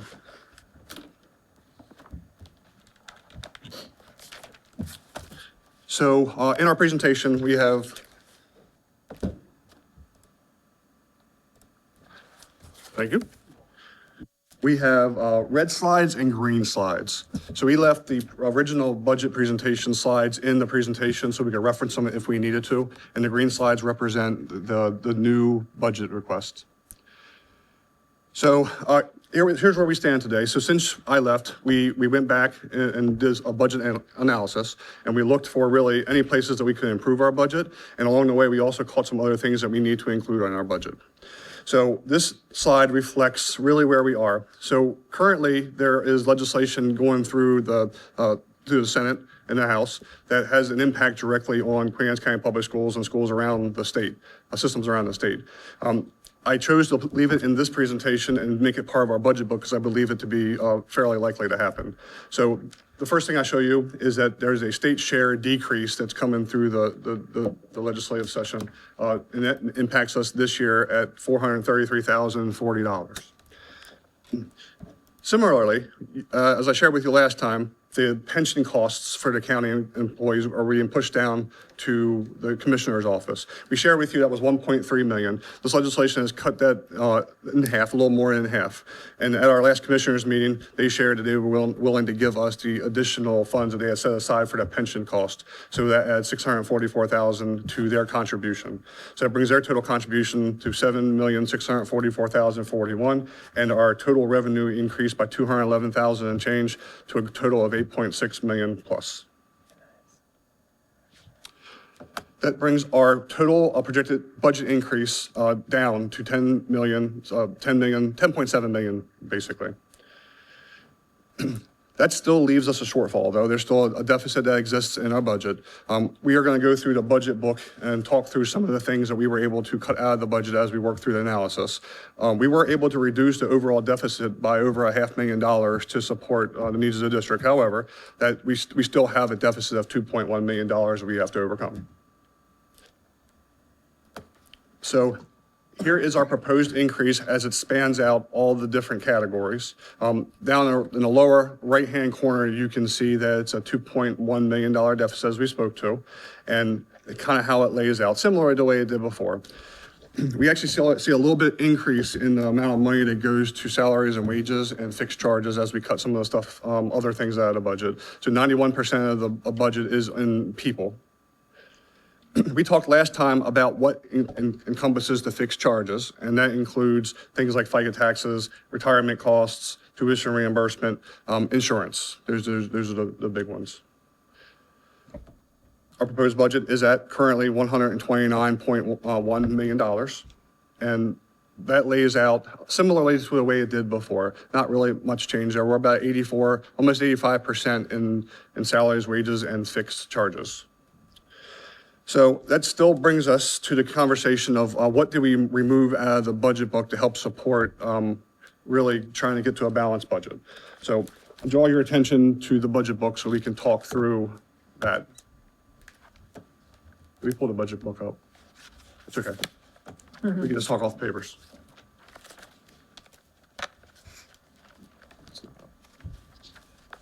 Perfect. So in the budget book, we're on page 4. And so we can look at the things that are included. So orange things are salaries. I want to point you to the things that we made adjustments to. So if you go down to closer to the bottom of your page, it says 18 next, so it says eliminated community school salaries, 4 positions now in the budget. So that line used to be $280,000. When I approached you guys last time, that was a $280,000 request to add to our budget. We were able to capture those positions in our budget as part of the normal process, so we can remove that $280,000 ask out of our budget request. Next up, we have 2 lines below it in yellow, national board certification. In analyzing our salaries and looking through the number of educators that are in the pipelines for national board certification, we needed to add $150,000 to that line to support the stipends allocated to national board certification. And then we get to we talked about the budget realignment this time, capturing the furlough charge, as was the 1.336 million. And we get to the gray boxes. The gray boxes represent the reductions or elimination of items out of the fiscal year 26 budget to try to balance it. To go through those one by one, we reduced the recruitment line by $5,000. That line was $7,000 to begin with, $7,500, excuse me, to begin with. We left $2,500 in case we needed next year to go and find more teachers to fill our positions. We reduced hourly stipends that are typically given to teachers. These hourly stipends are provided for things like curriculum development, assessment development, professional learning. So we reduced that line down by $175,000. We eliminated stipends that are allocated to a drug education coordinator. Those services are currently picked up by a grant, by someone who's being charged to a grant. So we have these services covered. These are stipends in place to support drug education coordinator that is no longer needed.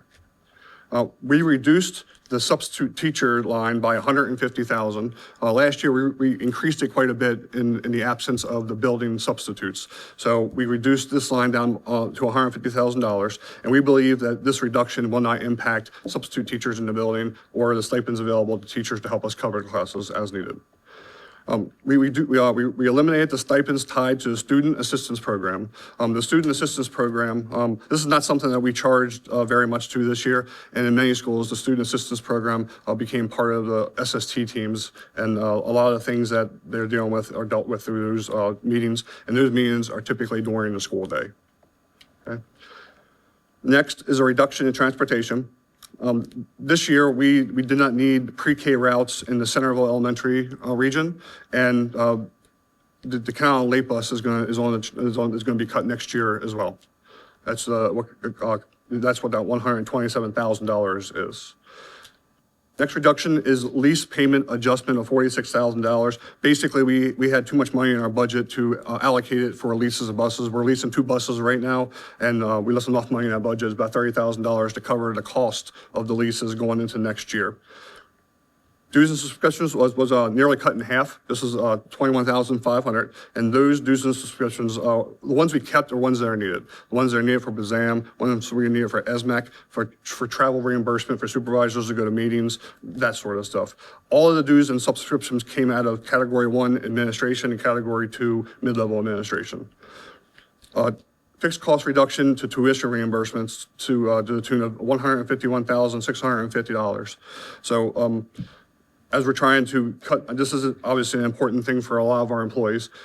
However, when we're looking at what we can cut to keep more teachers in the classrooms, this was something we thought we could cut. We left about $50,000 in the budget for next year to support some of our employees. And that brings us to a total position reduction need of about $2.1 million. And with that, I open up the floor for questions.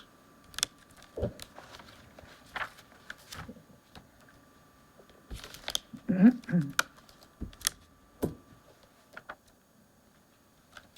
think we asked the majority or questions on I think we can. yeah. If you guys want to have any questions for, I don't know, anybody watching that.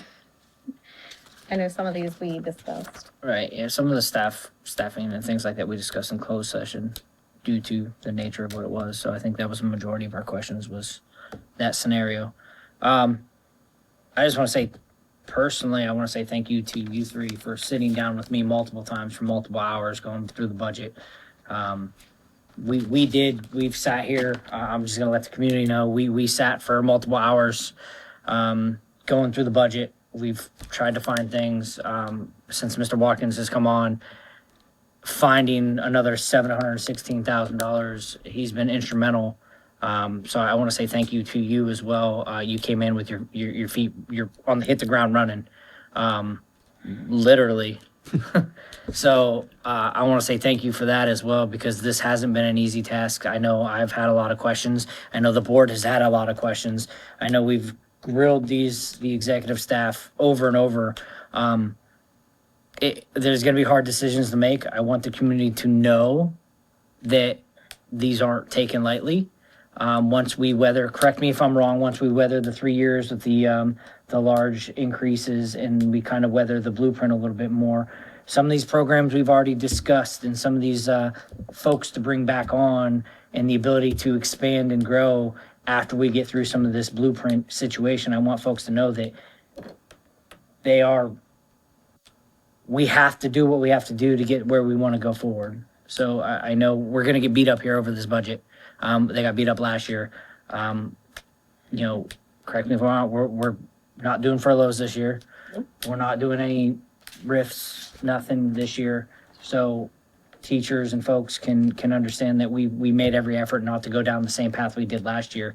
So, we have $2.1 million in cuts we still have to make.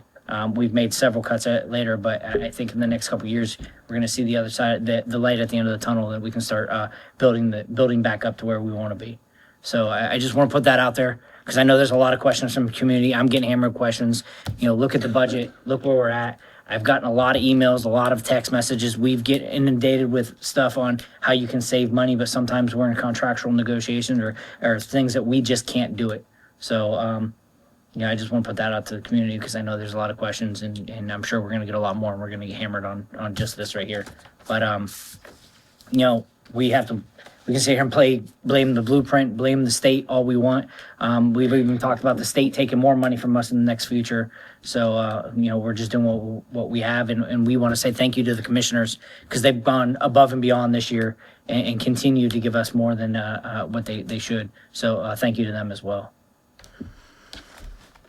Yes, thank you for everything you've done thus far. I guess the biggest question being our yellow item where we're still in a deficit. So we know we have whatever, we approve the budget tonight, we have 3 more, the commissioners have their meetings. Right. We're still left with a deficit. I guess, everybody's wondering, how are we gonna overcome that, right? You guys have chopped through this thing as much as you can and taken everything out. For everybody watching and everybody wondering the same thing, what are our next steps here after the commissioners finalize their budget if we're still in this deficit? That's right. So unfortunately, this does require position reductions in order to balance the budget. So now we go back to work and we try to figure out how to make that happen, to lessen the impact as much as we possibly can for the classrooms in our district.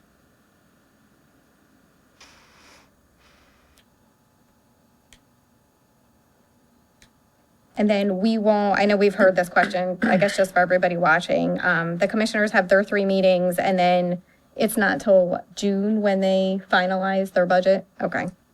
Is there a June, was it like June? Usually it's the first week. First week, okay. And then we would ask you, we'd bring back a finalized budget for you to vote on another time. Okay. So if that would be the point where if they gave us any more money, it would not be till then, where we'd see We it. wouldn't know until they gave us their final. Okay. It also includes the legislative session that's in session currently. So we're going to know by Friday what the impact is going to be. I present to you what I believe, what it currently is. That could, of course, change if it hasn't been voted on yet. And so as we continue to work on this, the budget book is a living, breathing thing, and we will continue to do everything we can to save as many positions as we can. And you said what is in legislation right now is going to impact the budget negatively or positively? Negatively, yeah. It's By how much, roughly? About 433,000 is what is currently projected. It hurts. Originally, we were projecting it could be 1.2 to 1.3 million. Then it kind of looked like it might go away, and then now it's back, and it's this 433,000 this year. But in full transparency, if you look at the bill in the out years, it's not good in what it's proposing in cuts in future years. Because it's going to continue to grow. Correct. So over $4 million. $4 million over 4 years. So the state constantly has their thumb on us and we're picking up their tab essentially, because if you look at all these numbers, we're, doing the best we can and they're not meeting their end. So here we are. It is true. If you had an opportunity to watch the commissioners meeting, Jack Wilson did make a point to say if the state was giving us what they said they were going to give us back in 2018, without even an inflation escalator on it, that it would be over $2 million. So we wouldn't be where we are right now. Right. I think I don't know the number, I can't remember the number he used, but I think he said if you went between what they were supposed to originally give us between 2020 and 2030, they're shorting us like $25 million or something, which that, affects us majorly. The funding stream from the state definitely is not what was projected at the beginning of the blueprint. Right. Correct. So how is that a world-class education? I mean, it seems like there's some great parts to it, but it's also, hurting the bottom line. And it's not just us, it's everybody. You see it in every county. So, but thank you again for everything you've done thus far. It also goes to say with it, the association even mentioned that they went down and saw the legislators. So like that right there is trying to help. I know that doesn't help our budget now, but that's appreciated. I do think maybe we try to get more board members and all of us to go there, because that's not going to fix anything now. That's not going to fix anything in the absolute near future. But I think pulling together and showing more force and numbers, because it is kind of asinine, to be 100%, especially from the state level. Bringing their good idea fairy, telling you to do all this stuff, and then we're not going to fund it. So because at the end of the day, who hurts the students and teachers? They're the ones that are hurting the most on this, because teachers reducing staff, students, that's why we're here. So So we make it through this year. We make it through this budget session. We get a balanced budget in place. We do what we must to start next year, and then we start rebuilding as best we can. Hopefully, we find a funding stream that's able to support what we need. Some of these things we're cutting out of this budget are not great things to cut out of the budget going in long terms. We cut things out of the budget last year we really could use back, and certainly anything that we cut further out of this budget is not helping our cause. However, all we can do is develop a fiscal responsible budget, stick to it, and do our best to build our fund balance back up. Remember, we had to capture $1.33 million this year in recovered furlough funds that was not in this year's budget. So next year we start with a balanced budget with nothing else, hopefully, to build off of, and we go from there. Next year, we can project the cost of the contracts because they're already negotiated and enforced. So we know that. So we know what we need to go to the commissioners with. And then hopefully we can start to build the things that we need to build to help our kids do what they need to do and our teachers to educate our kids the way they need to. Our world-class education starts with the teachers, Right. for sure. Agreed. One more thing too, a lot of questions folks brought up, too, was examples of how to mitigate or things that we don't say is a necessity. And I know we had a long conversation last meeting. One of them, just as an example, was the cost of Marathon Health, just because Marathon Health is a substantial cost. And a lot of folks in the community have come up to me and asked, why are we paying for that whenever they have healthcare? Unfortunately, that situation, we're trying to mitigate some of them costs by bringing on partners with it, but we are locked into a contract. So that's just one of the examples of being locked into a contract that we have, Dr. Kibler has looked extensively how to go about redeeming ourselves from the contract, if you want to say, but we just can't. So we've trying to find ways to mitigate that, which would allow money to come back into our operating budget. So I'm speaking right now to the community, not so much us here, because I know I'm just trying to give out some answers. We are looking at those. We are having those conversations for a lot of these large sum items that we are in contract to mitigate some of them costs. So again, that's not helping us right now, but those are things that we are looking for to next year to help those costs too, because some of them are substantial. But we're not just sitting around not doing anything. We are having those conversations and we are reaching out to folks to try to mitigate those. And I'm glad you brought up Marathon. We will have two representatives here, the director of MABE and the Bolton director who will be here. Based on our last board meeting, I know Mr. Sutley from Bolton came to the commissioners meeting, that Mrs. Sutherland and Mrs. Eichler were present and heard his presentation. We spoke to him after, as well as Milton Nagel from MABE, and they have both agreed that they would come and present to the board if that was not enough of a presentation at either our May or June meeting. So I will reach out to them at the board's pleasure and see if you would like them to come in and present, or how you'd like to proceed with that. Just let me know. What did the gentleman say from Bolton when you guys were at the commissioners meeting about something about 10%? Was that taking a number off the top, looking because we only have like the one area in Centerville? I heard him mention something about 10%. I didn't know if that was off the 1.6 million because they know we don't have, that was like a complaint from certain people that, you know, if they live in different parts like Centerville. I don't remember exactly the aspect of it. I do know that they were able to cap the expense Okay, maybe that's what it was. for this year and next, or the rest of this year and next year, as one of the ways to mitigate some of the cost for that program moving forward. Okay.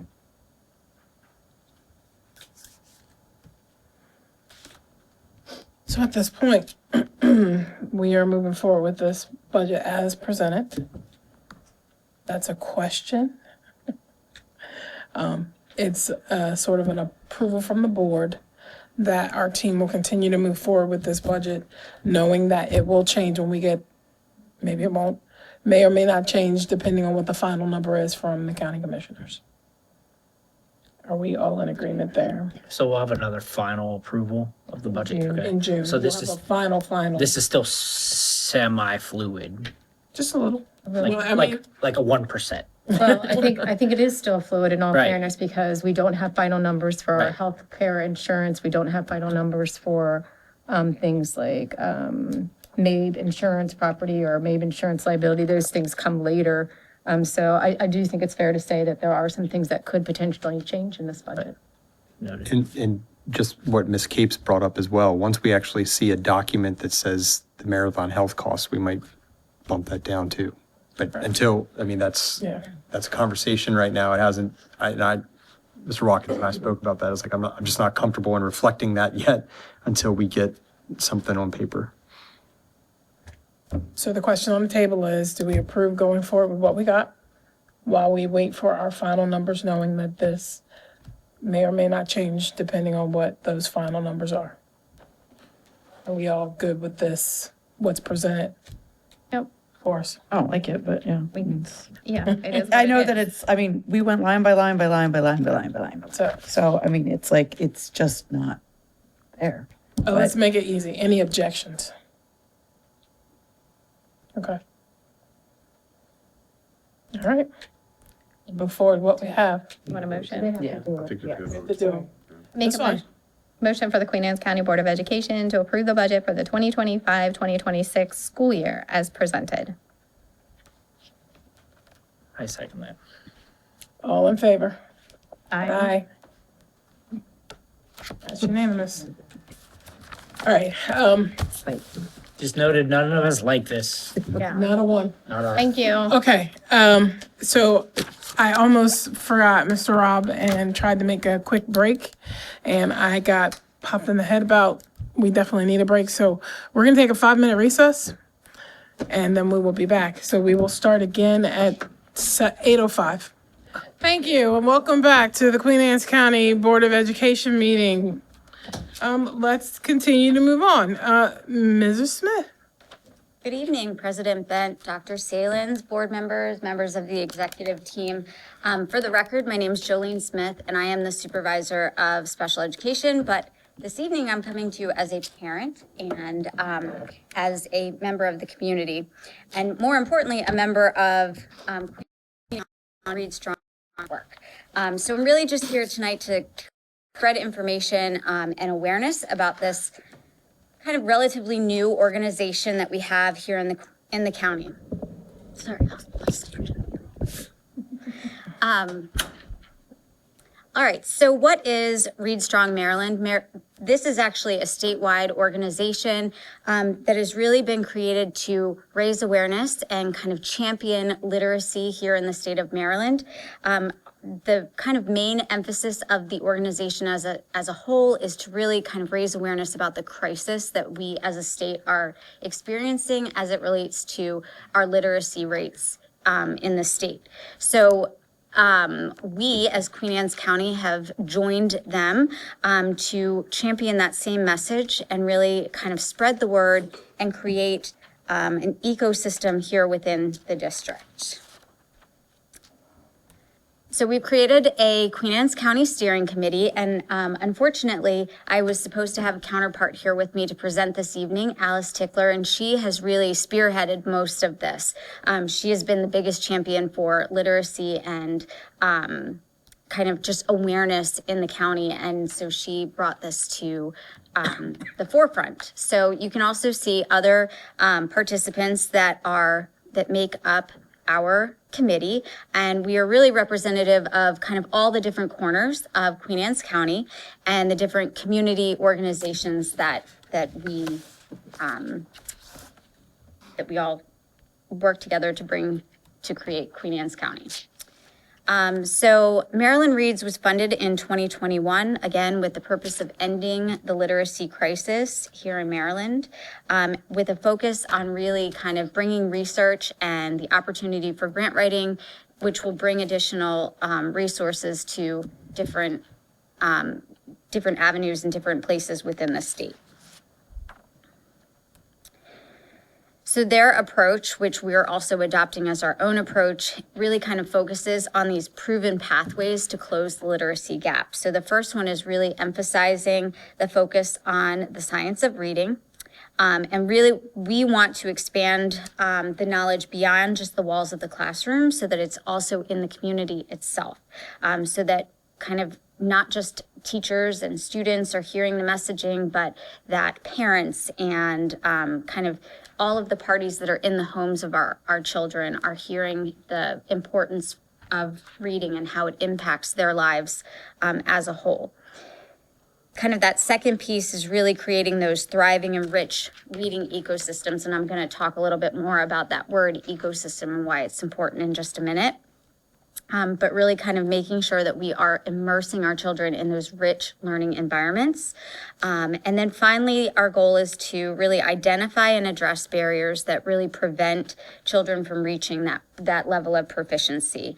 And it's kind of our thought that by creating this diverse network of individuals that will better be able to reach beyond, again, the walls of the classroom so that we're all working collaboratively and collectively towards a common goal.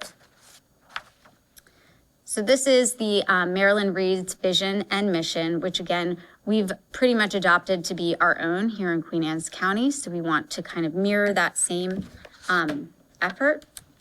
And just to give you a little bit more perspective, so every 2 years, there's a random sampling of students conducted using the National Assessment of Educational Progress, or the NAEP testing. And that kind of looks at students as a whole on a national, state, and district level.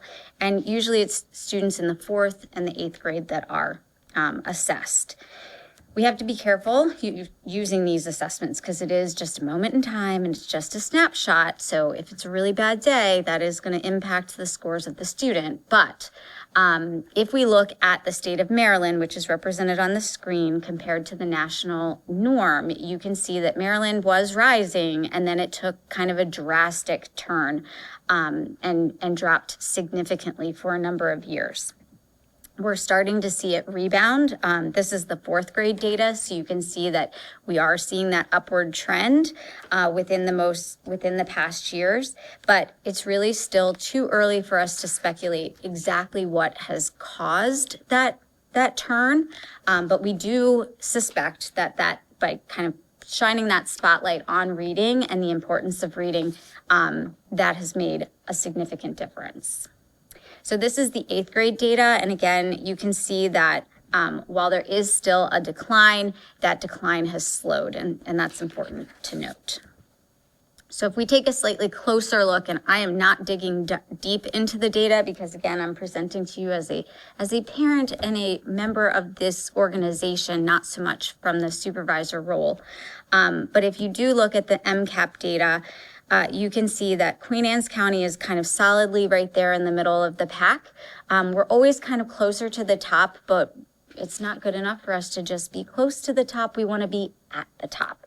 So it's, again, kind of our way and our effort to really emphasize the importance of reading so that we are at the top and not just near the top.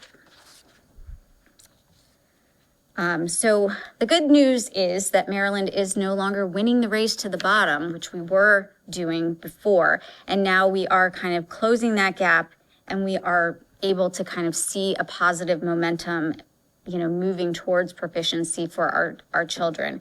And that's something that's really why I'm here today, because it's important for all of you and anybody out in virtual land to know that this is an organization and it is something that we are working towards here in the county. So if anybody is interested, we want to encourage participation.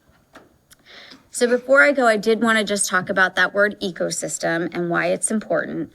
So if you think about an ecosystem, you think about where our children live and where they learn and where they play. It's not just where they learn or just where they play. It's about all those pieces coming together and kind of forming a net or a network that kind of catches all of our kids. And in addition to that, we think about everyone having a role in that net. So that's why it's important for us to look at it from that perspective, because it's not just one entity that's working towards this. We want everyone to partner together. So if we really kind of look at that old adage, it takes a village to raise a child, you know, this is kind of embodying that same mentality. All right. So these are just some of the current locations where Maryland Reads has extended their reach. And again, you can see that we are one of those chapters, so we're excited about that. This is not an ask. Again, this is not us asking for anything or asking for a partnership or investment. It is simply us kind of spreading the word and championing the message. So to build that ecosystem, again, we're going to identify those connections. Where can we go in the community to find resources? Where can we go in the community to find those partnerships? And that's kind of the stage that we're in now. So we've reached out to, you know, we have the Boys and Girls Club, we have the library, we have, you know, the school system on board. Where are we seeing those gaps and kind of where can we fill those gaps with other entities that maybe are not being represented in this organization? And finally, that's to all of those pieces together creates a culture within our community that reading is important and that we all are going to work together to kind of promote that. So, again, diversity is key. So having diverse members of this organization is going to really help us spread our message as far as we can. So I would ask that if anyone has any interest in joining, that you can use this QR code. It'll take you to a form and you can just fill out that form that says, if you'd like more information, we're happy to send it to you. Were there any questions? I had one. That graph you showed with the assessment year where we shot up in like 11 to 13. Is there on a educator? This one? Yes. Is there anything that would have caused this, or is this where the state is like changing how the assessment, they're looking at it? So we're not really comparing apples and apples. We might be comparing apples and oranges. So this graph is based on a national assessment. So it's not really necessarily the assessment itself that was changed. And that's why I say it's a little too early for us to say exactly what is causing that upward trajectory. There has been much more emphasis within the past, I would say 2 years, on reading, and with a change in the state superintendent, that has brought a change as well. There has been a lot more talk about the science of reading and the importance of getting back to kind of the fundamentals of literacy, et cetera. And, could that be a piece of that? Absolutely. But usually it takes several years, anywhere from 4 to 7 years, for you to really kind of see what it is that's moving that needle. So there's not yet enough data for us to know, for sure. Thank you. The good thing is it's moving in the right direction. Any other questions? So I love the initiative. It reminds me when we grew up, does anybody remember reading a book and going to Pizza Hut? Yes. I say we get Pizza Hut on board and because Like, does not the same as it was in the that's what it reminds me of. So I do love the initiative. Yes, absolutely. And I must say that has come up many times, but we've thought about from a local perspective, how can we partner with some of the local restaurants? Could we provide them with books that they keep on the table instead of giving a child an iPad, giving them a book? Because there is research to support that your brain processes information differently when you read it on a tablet versus when you read it on a book or in a book. So absolutely. So those are some of the things that we've been talking about and ways to build that ecosystem. You should go back to the summer reading programs where you get a slip, and if you read all the books and you brought it in, then you got a prize. You look forward to starting the year off. They still do. Pretty sure they have them, but Yeah. there's like 2 kids that. So the short Delmarva Shorebirds and the BOE Baysox have a partnership with us. If kids read a certain number of books, they can turn in their slips like you're saying and get tickets. We just got a pair in my house and very excited boys about that. Is that widely not I was gonna say, we disseminated? announced Yeah. that, How do we announce that? How do we get more of this information out to the students? So in that case I just brought up, those flyers go home like crazy. They're in the school newsletters and things like that.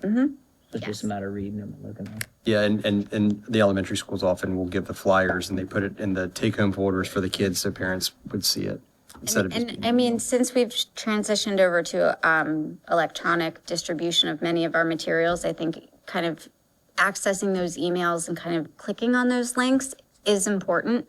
I know as a parent, sometimes those fall by the wayside, but there are some very valuable clicks if you open them up as well. So that would be helpful. Any of those school messenger. But again, that's just one piece of this. Right. Thank you. you. Thank you for allowing me to share. Thank you. I just want my pizza. Jeez. Mr. Bell.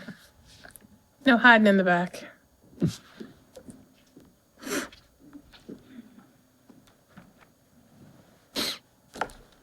Right. Good evening, President Bent, Dr. Salins, board members, and the executive team. For the record, I'm Michael Bell, Supervisor of Visual and Performing Arts, School Library Media, Non-Publics, Title IV Part A, and MSD Fine Arts grants. Tonight, I'm donning my Library Media Supervisor hat to present a first read of proposed updates to Policy 623, Media Materials Selection, and to introduce a new accompanying regulation 623.1. This update is being brought forward for two reasons. First, MSDE has requested that all school systems revise their media policies and reconsideration procedures by June 30th of 2025. This is to align with updates to COMAR regulations governing school library media programs. These revisions will ensure we meet current state standards and comply with the Freedom to Read Act, which is House Bill 785, signed into law by Governor Westmore in April of 2024. Second, the revision will not only bring our local policy into compliance with state law, but also removes any outdated or incorrect language from the board's 2011 policy. With that said, I do want to bring to the board's attention that the initial draft of the first read you have in front of you references COMAR 13A 09-1013, which was in the original 2011 policy, but applies to non-public schools. And I've since updated the language on my end to reflect COMAR 13A 05-0401, which governs library media programs for public schools. And the second read will reflect the number changes in both the policy and the regulation. So thank you for your time and support, and I'm happy to take any questions.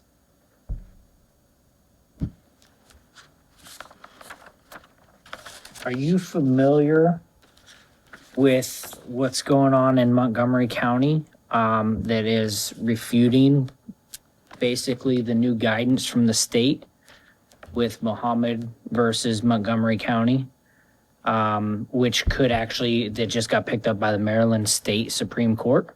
No, it's at the SCOTUS. It's with SCOTUS. Oh, it's all the way up now? Yep. Okay. So this could all be changing and it could not. Which part? The entire guidelines for the media selection that goes into the school districts. In terms of the Freedom to Read Act? I think it's engulfing everything. I'm not 100%. I'll have to look that up, but I want to say it's the guidelines and the media selection for the school libraries, and I do believe it does come up with the Freedom to Read Act, but it is picked up with Supreme Court, which could then completely entirely change this entire situation here. The good news is the reason why within the policy, if you notice, the Freedom to Read Act, it's referenced in one specific area so that if things do change, we really only have to edit that one area. We have, this is pretty straightforward, our revisions to this policy where it simply addresses the fact that we have a reconsideration process which applies a 30-day and a 90-day turnaround time and so forth. So if that does happen, we'll address it as well. But this came from our state coordinator that we needed to make these changes by June 30th of 2025. So we needed to get in front of it. I was just going to say that Title IX is another example. We had Title IX policy ready to go with changes that were under a previous administration, put it back off the agenda as soon as Title IX reverted back. So we would follow the court cases the same way in this instance as well.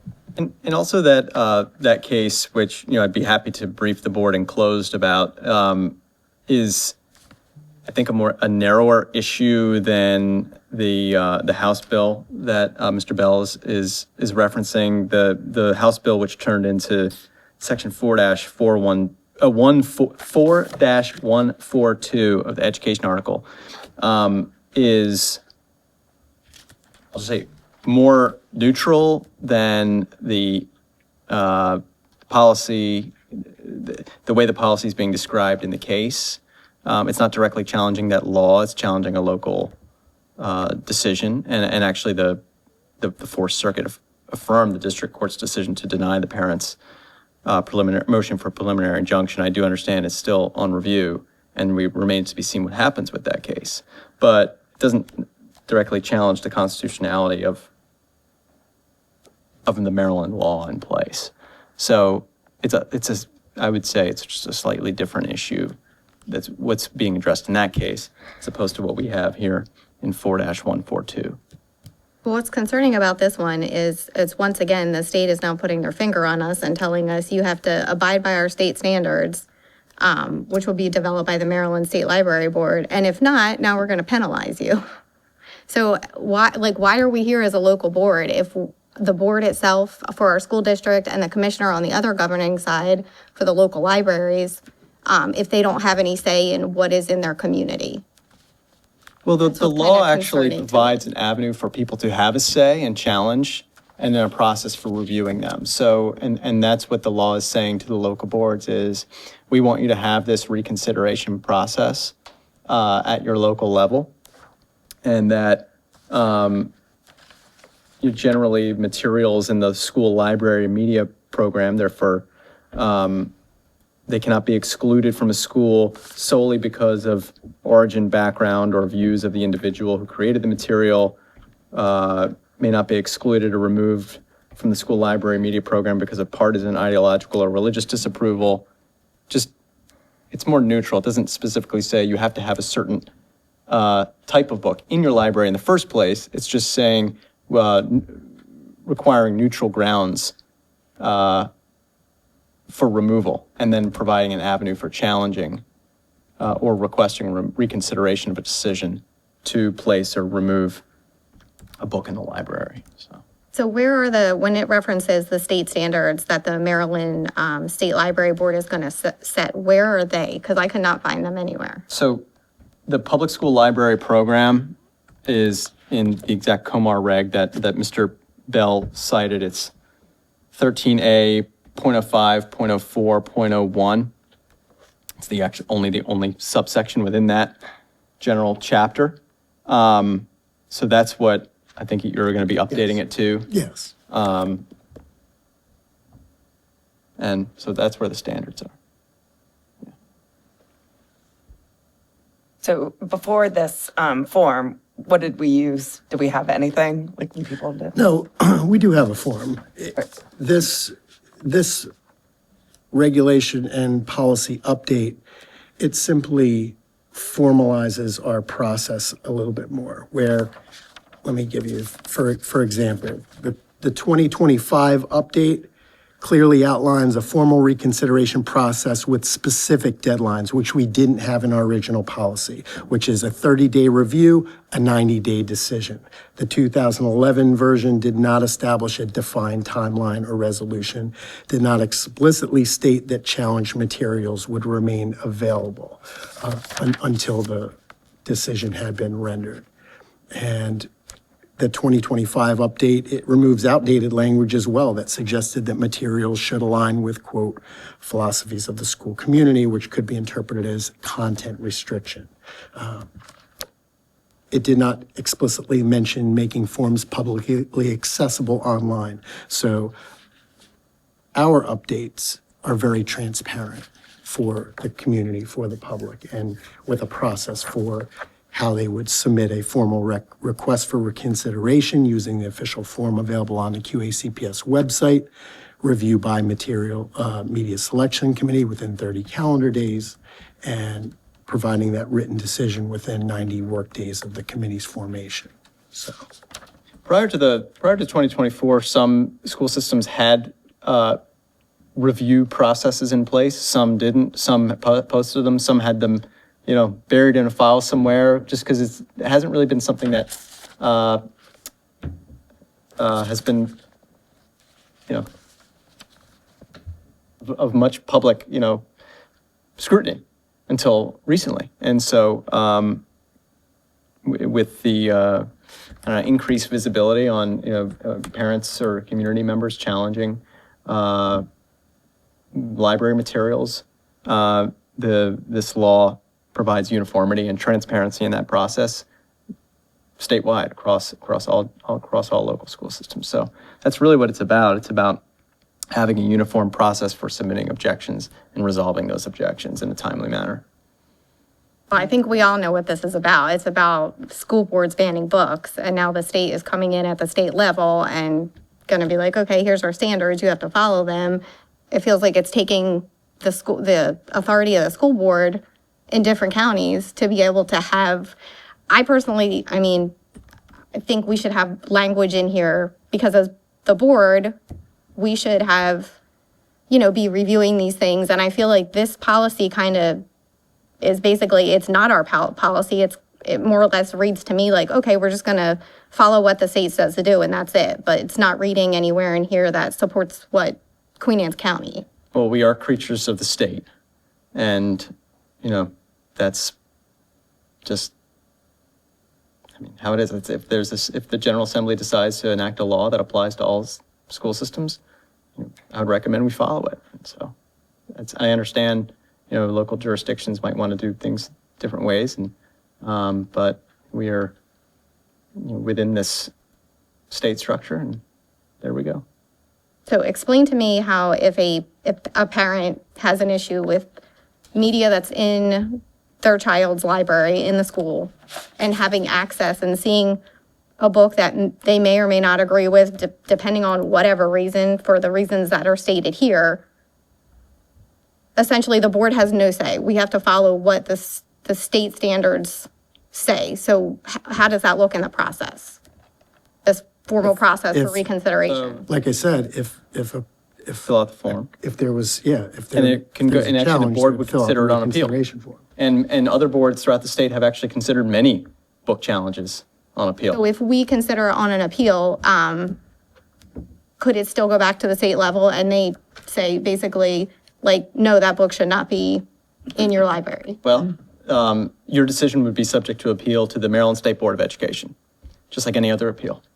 And so if someone decided to follow this process, fill out this form that's in the link, the media selection committee convenes within this 30-day period, makes a decision, then they could appeal to the superintendent, then they could appeal to the board, and that board decision could be appealed to the state board, just like any other appeal. So that would be the process, yeah. And other boards have engaged in many of these.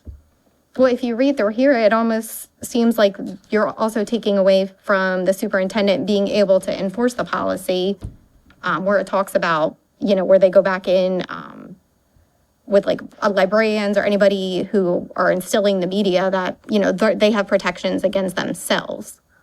So would the superintendent still be able to enforce it if the board was looking at it, if it came back to them as an appeal? I'm not clear on the question. Can you? Meaning like, I just feel like we're getting on a slippery slope, either what way you look at it. I mean, because now you could have parents complaining about one book, or, now you could have religious books that are in the school and then something again. So I don't know. It just feels like we're once again on that slippery slope of this could be subject to legalities over and over and over again. I guess conceivably, people could challenge all sorts of books for all sorts of reasons, and then you would just review it and make a decision. And so I'm not sure what that answers your question. No, it does. I'm just being mindful here. I mean, I understand what you're saying. You're just saying basically at the end of the day, we can make a judgment here, but then it goes back to the state, and the state, whether it's an appeal or not. Basically, what we're reading here is the state is basically kind of saying what's going to happen. And it's kind of taken the locality from what I'm trying to understand, she's saying it's taken away from the locality of the board's decision to actually regulate within their own. And it says if we don't follow the standards, they're going to withhold money from us. Instead of being Talbot and Anne Arundel and Queen Anne's County. I don't think the standards are all that specific as you might be thinking them to be. The standards in 4142 of the education article are pretty neutral as to a point of view on any particular topic. It just says materials, services, and resources provided in a school library media program are provided for the interest, information, and instructional support of students and school personnel of the school the program serves. They may not be excluded from the school solely because of origin, background, or views of the individual who created the material.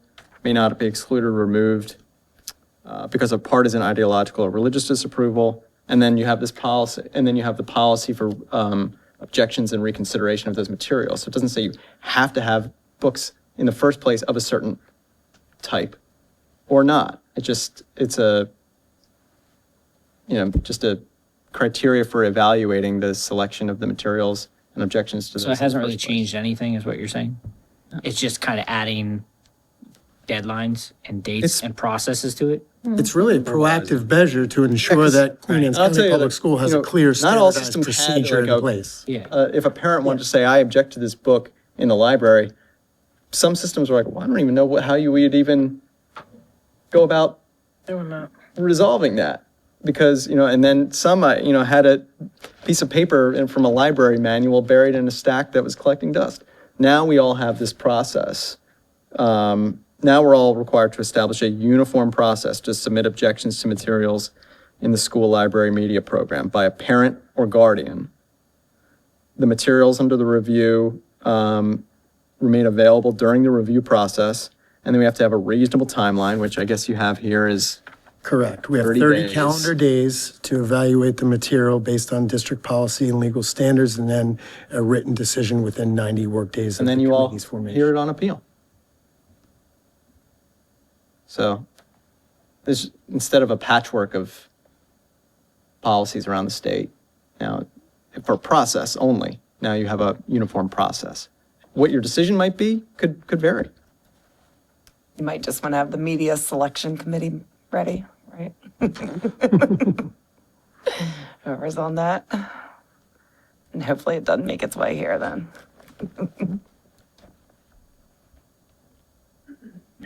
Any other questions? I don't have any. Thank you. I will Thank see you you. at the second read with the, And at this the point, we've additions had no we can comments because this is like the first read. It'll be, yeah, it's just now posted. Okay. We have to change that yellow sheet too, because it has March 5th still listed as the first read. Thank you for that. Okay. And then this has been brought up to me several times, on the website to find the policies that are up for read. Could we have it a little bit easier to find instead of having to dig through the website? Just maybe, something where as soon as they go on our Queen Anne's County website, it's maybe there's like something they could click that says policies up for read and where they can, like public comment is for it, instead of, it's kind of hard to explain to them how to go into each, like, click on the tab, then go down to. Yeah, we can definitely look into that. Maybe potentially putting a banner up, on the page or something like that, like we would do for other things to alert people. So, yeah, thank you. it's not going to take away from all our fine arts news, is it? There's a lot of that. Thank you, board Thank members. you to We're Mr. never Thank you very getting rid of much. that. Thank you. Mr. Barklow.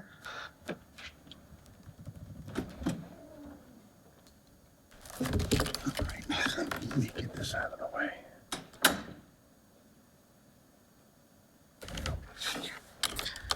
Good evening again. For the record, Darrell Barraclough, Supervisor of Facilities and Design. This evening, I wanted to present to you an update on the FY 2026 Capital Improvement Program. You may recall on February 26, I came before the board for approval of the local-only side of the Capital Improvement Program. Since that time, we have presented or provided our CIP to the county for their consideration. Our original ask for the local participation for both local projects and state participation projects originally was just north of 13 million. The county has come back and indicated that they can accommodate $8.5 million of funding that would pick up for the state projects as well as the local projects. So what we've done is gone through and taken a look at all of the capital projects, and we've done some shuffling on the state side of things. And I can touch on a couple of the highlights for the projects. If you go to the CIP that was provided with the agenda item, Project Priority 5 was originally going to be the Kennard Elementary School partial roof replacement. That project at the 90% stage of approval from the state was not approved by the state. So there was a good chance that a very good chance that the state was not going to approve that for FY26 funding.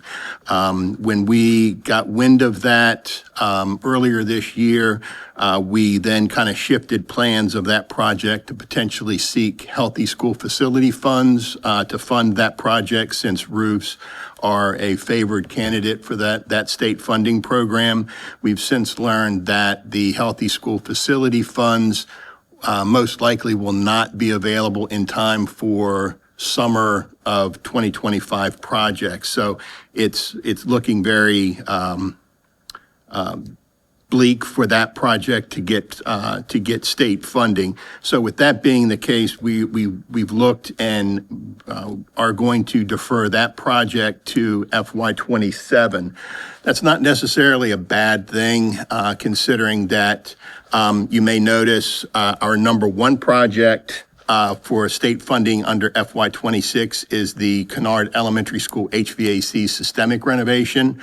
So the plan for that project would be to get a mechanical engineer on board to begin designing that project very soon, bid that project, and then we would be able to have a contractor begin procurement of materials that are long lead times, which mechanical units are usually a significant lead time of 26 months, for example. So it would give them the opportunity to begin securing materials for that for installation the summer of 2026. So our thought behind moving the Kennard roof project to FY27, basically it aligns those two projects to occur the same summer. So we're looking at doing those two projects at the same time. So we'd be doing mechanical units at the same time as the roof replacement. It's going to yield a better project because we're not replacing mechanical units on top of a new roof or vice versa. So doing them at the same time, it does make a little better sense. So that's one of the highlights to the state project. So by deferring that project, we're taking the $1.76 million that the local side was going to award or guarantee for that project. It allows us to push that down into the local funding projects and push that money a little bit further along. One of the other changes that I wanted to point out is our priority 9 local project, which is the Restore Tennis Courts at Kent Island High School. We originally had that project estimated at $145,000. Since we did the estimation of that project, we contacted American Tennis Courts. They handle all of our tennis court installations, repairs. They've come out and evaluated the project and found significant failures with the asphalt. And quite honestly, it's pretty bad out there. We've got some cracks that somewhere in the neighborhood of around 3 inches in some areas, and they go all the way through the asphalt, all 6 inches of the asphalt down to the subgrade. So the scope of that project was originally anticipated to be crack control, resealing, restriping, and just kind of bringing things up to speed. The project now pretty much consists of peeling up all the asphalt, taking down all of the fencing, and building new tennis courts from subgrade up. So the price has substantially gone up to around $380,000 is what we're estimating now. So those are really the two major things that changed. The rest of the projects, pretty much from the second page down, with the exception of 2 noted as items 19 and 20, all of the projects that are highlighted the light beige color, they're going to be deferred to FY27. So they'll be moving to next year's fiscal year CIP. So with that, it's no action. It was just for information. Any questions on the CIP update? Not hearing any. Thank you very much for your time. Thank you. Dr. Salins, virtual learning plan discussion. Yes, so actually this was an item that the board asked us to put on the agenda. Yes. And so we would like to just say we provided you with some information. We have a memo that was created, and then there's also the state presentation that does include the exact requirements for that. And I can just maybe just review a couple of those that I wanted to bring out. So for this school year, no less than 4 hours of synchronous instruction after we've already used up our days that were in the calendar. Attendance must be taken. Students must have the ability to make up the work. And this one is really the key. All staff and all students, including students with disabilities, homeless, and EL, have necessary devices and access to Wi-Fi. And then the last one is IEPs are implemented. And so we have not moved to develop that plan because we don't have the funding to support that plan. But we are open for the board's discussion and questions. And if they would like us to pursue that, we would need to include that into our budget. You would bring up the budget. So how much would that cost additional to prepare for, say, next season? It's snowing and we're trying not to make up snow days. What does that number look like to make sure that every student has a device to use? I know that we still have pockets of areas where people don't have Wi-Fi. So even I can attest to where I live, there's no Wi-Fi and hotspots don't work. So I had to use my phone and use the hotspot off my phone. So, and that's, you know, a lot of people. So even if they do have a hotspot, because we tried the hotspot during COVID and it was Verizon, and if you don't get cell service with whatever hotspot you have, you're not getting service. So you're kind of. And before we go down that road, let me ask another question. There was a chart that was given that I think I have a copy of in my email that had all 24 systems on it. And it talked about during those snow days, who was doing virtual and who was closed. Kent County next door was going virtual. How were they able to do it? They have less coverage than we have. I don't know that I can speak for another superintendent, to be honest with you. This did just change. Okay. So it changed from where it was when we were at COVID. This went into effect for this school year. We do have several new superintendents, and maybe they didn't know that changed. I don't know that. I can't really speak for them. Okay. But I do know that the cost would be a one-to-one device for all of our pre-K students, a one-to-one device for all of our kindergarten students. It would also include, like you said, the hotspots for students that don't have access, and then for teachers that don't have access. So if I'm a teacher and I live in Talbot County and I don't have access in Talbot County, then we would be responsible for paying for that teachers. And all of our, it's not just teachers, it's all employees. All employees. Sorry, thank you, Dr. Kibler. Thank you for that, because that's a huge clarification. Why is it all employees and not just teachers? Your paras and. The law says we have to have something for all of our employees to do on those days. So if I am an EL teacher, I have to be able to provide EL instruction up to 4 hours of synchronous instruction support for students who have that need. I think this would be a challenge. As I said, this has changed for this school year, it just changed. So I probably would understand that some of these districts may be reevaluating for next year. But it would be very challenging for us to accomplish this, and I really appreciate your comments. Oh, yeah. I mean, it was hard. I know Mr. Watkins, SMS, like all the kids that, you know, even at the elementary school level, that people were going and sitting in the parking lot of the school to use Wi-Fi. Yeah.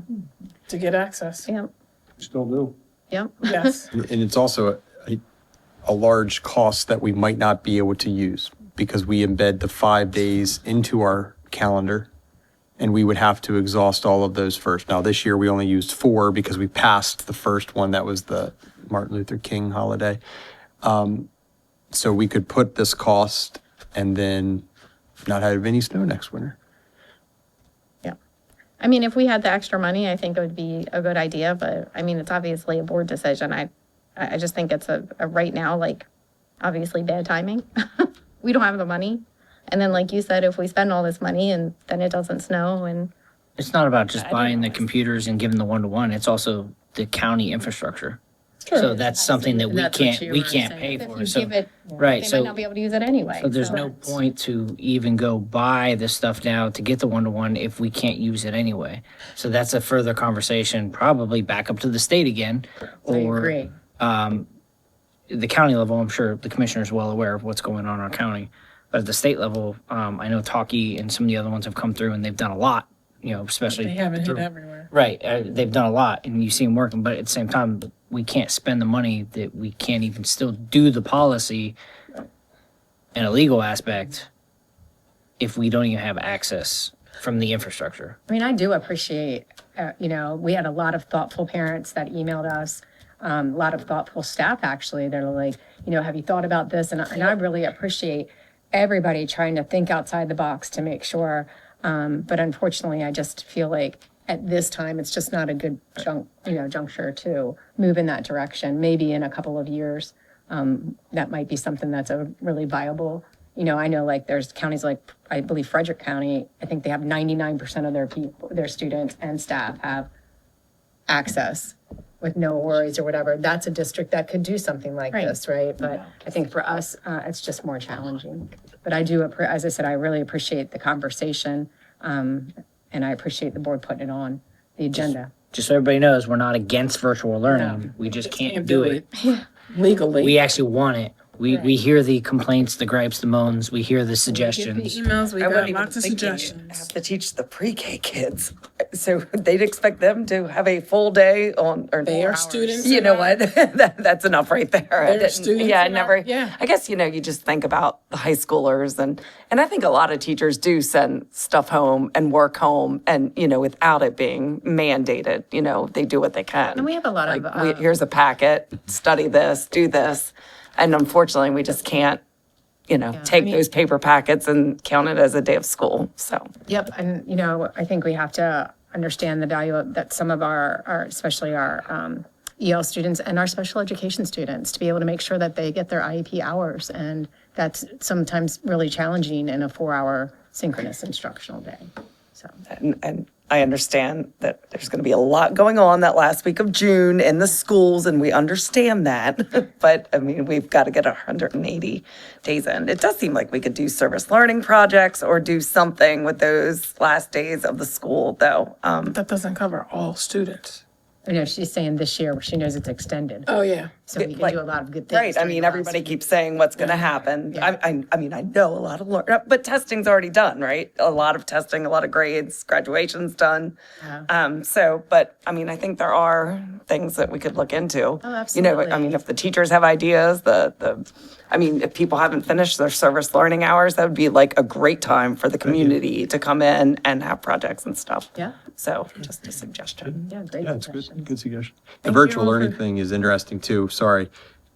The first day we could have used it this year would have been Friday when we had the whole week off of school, which meant we would have had to know the week before that we were going to be a whole week off of school. Yeah. And as much as I kept asking Mr. Pender, he would not commit to that on Friday the week before.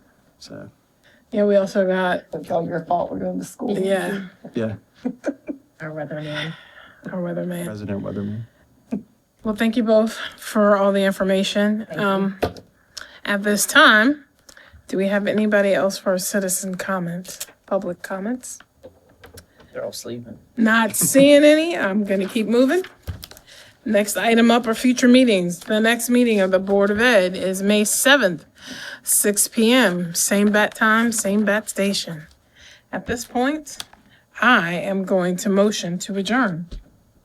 I second that. All in favor? Aye. Thank you and good night.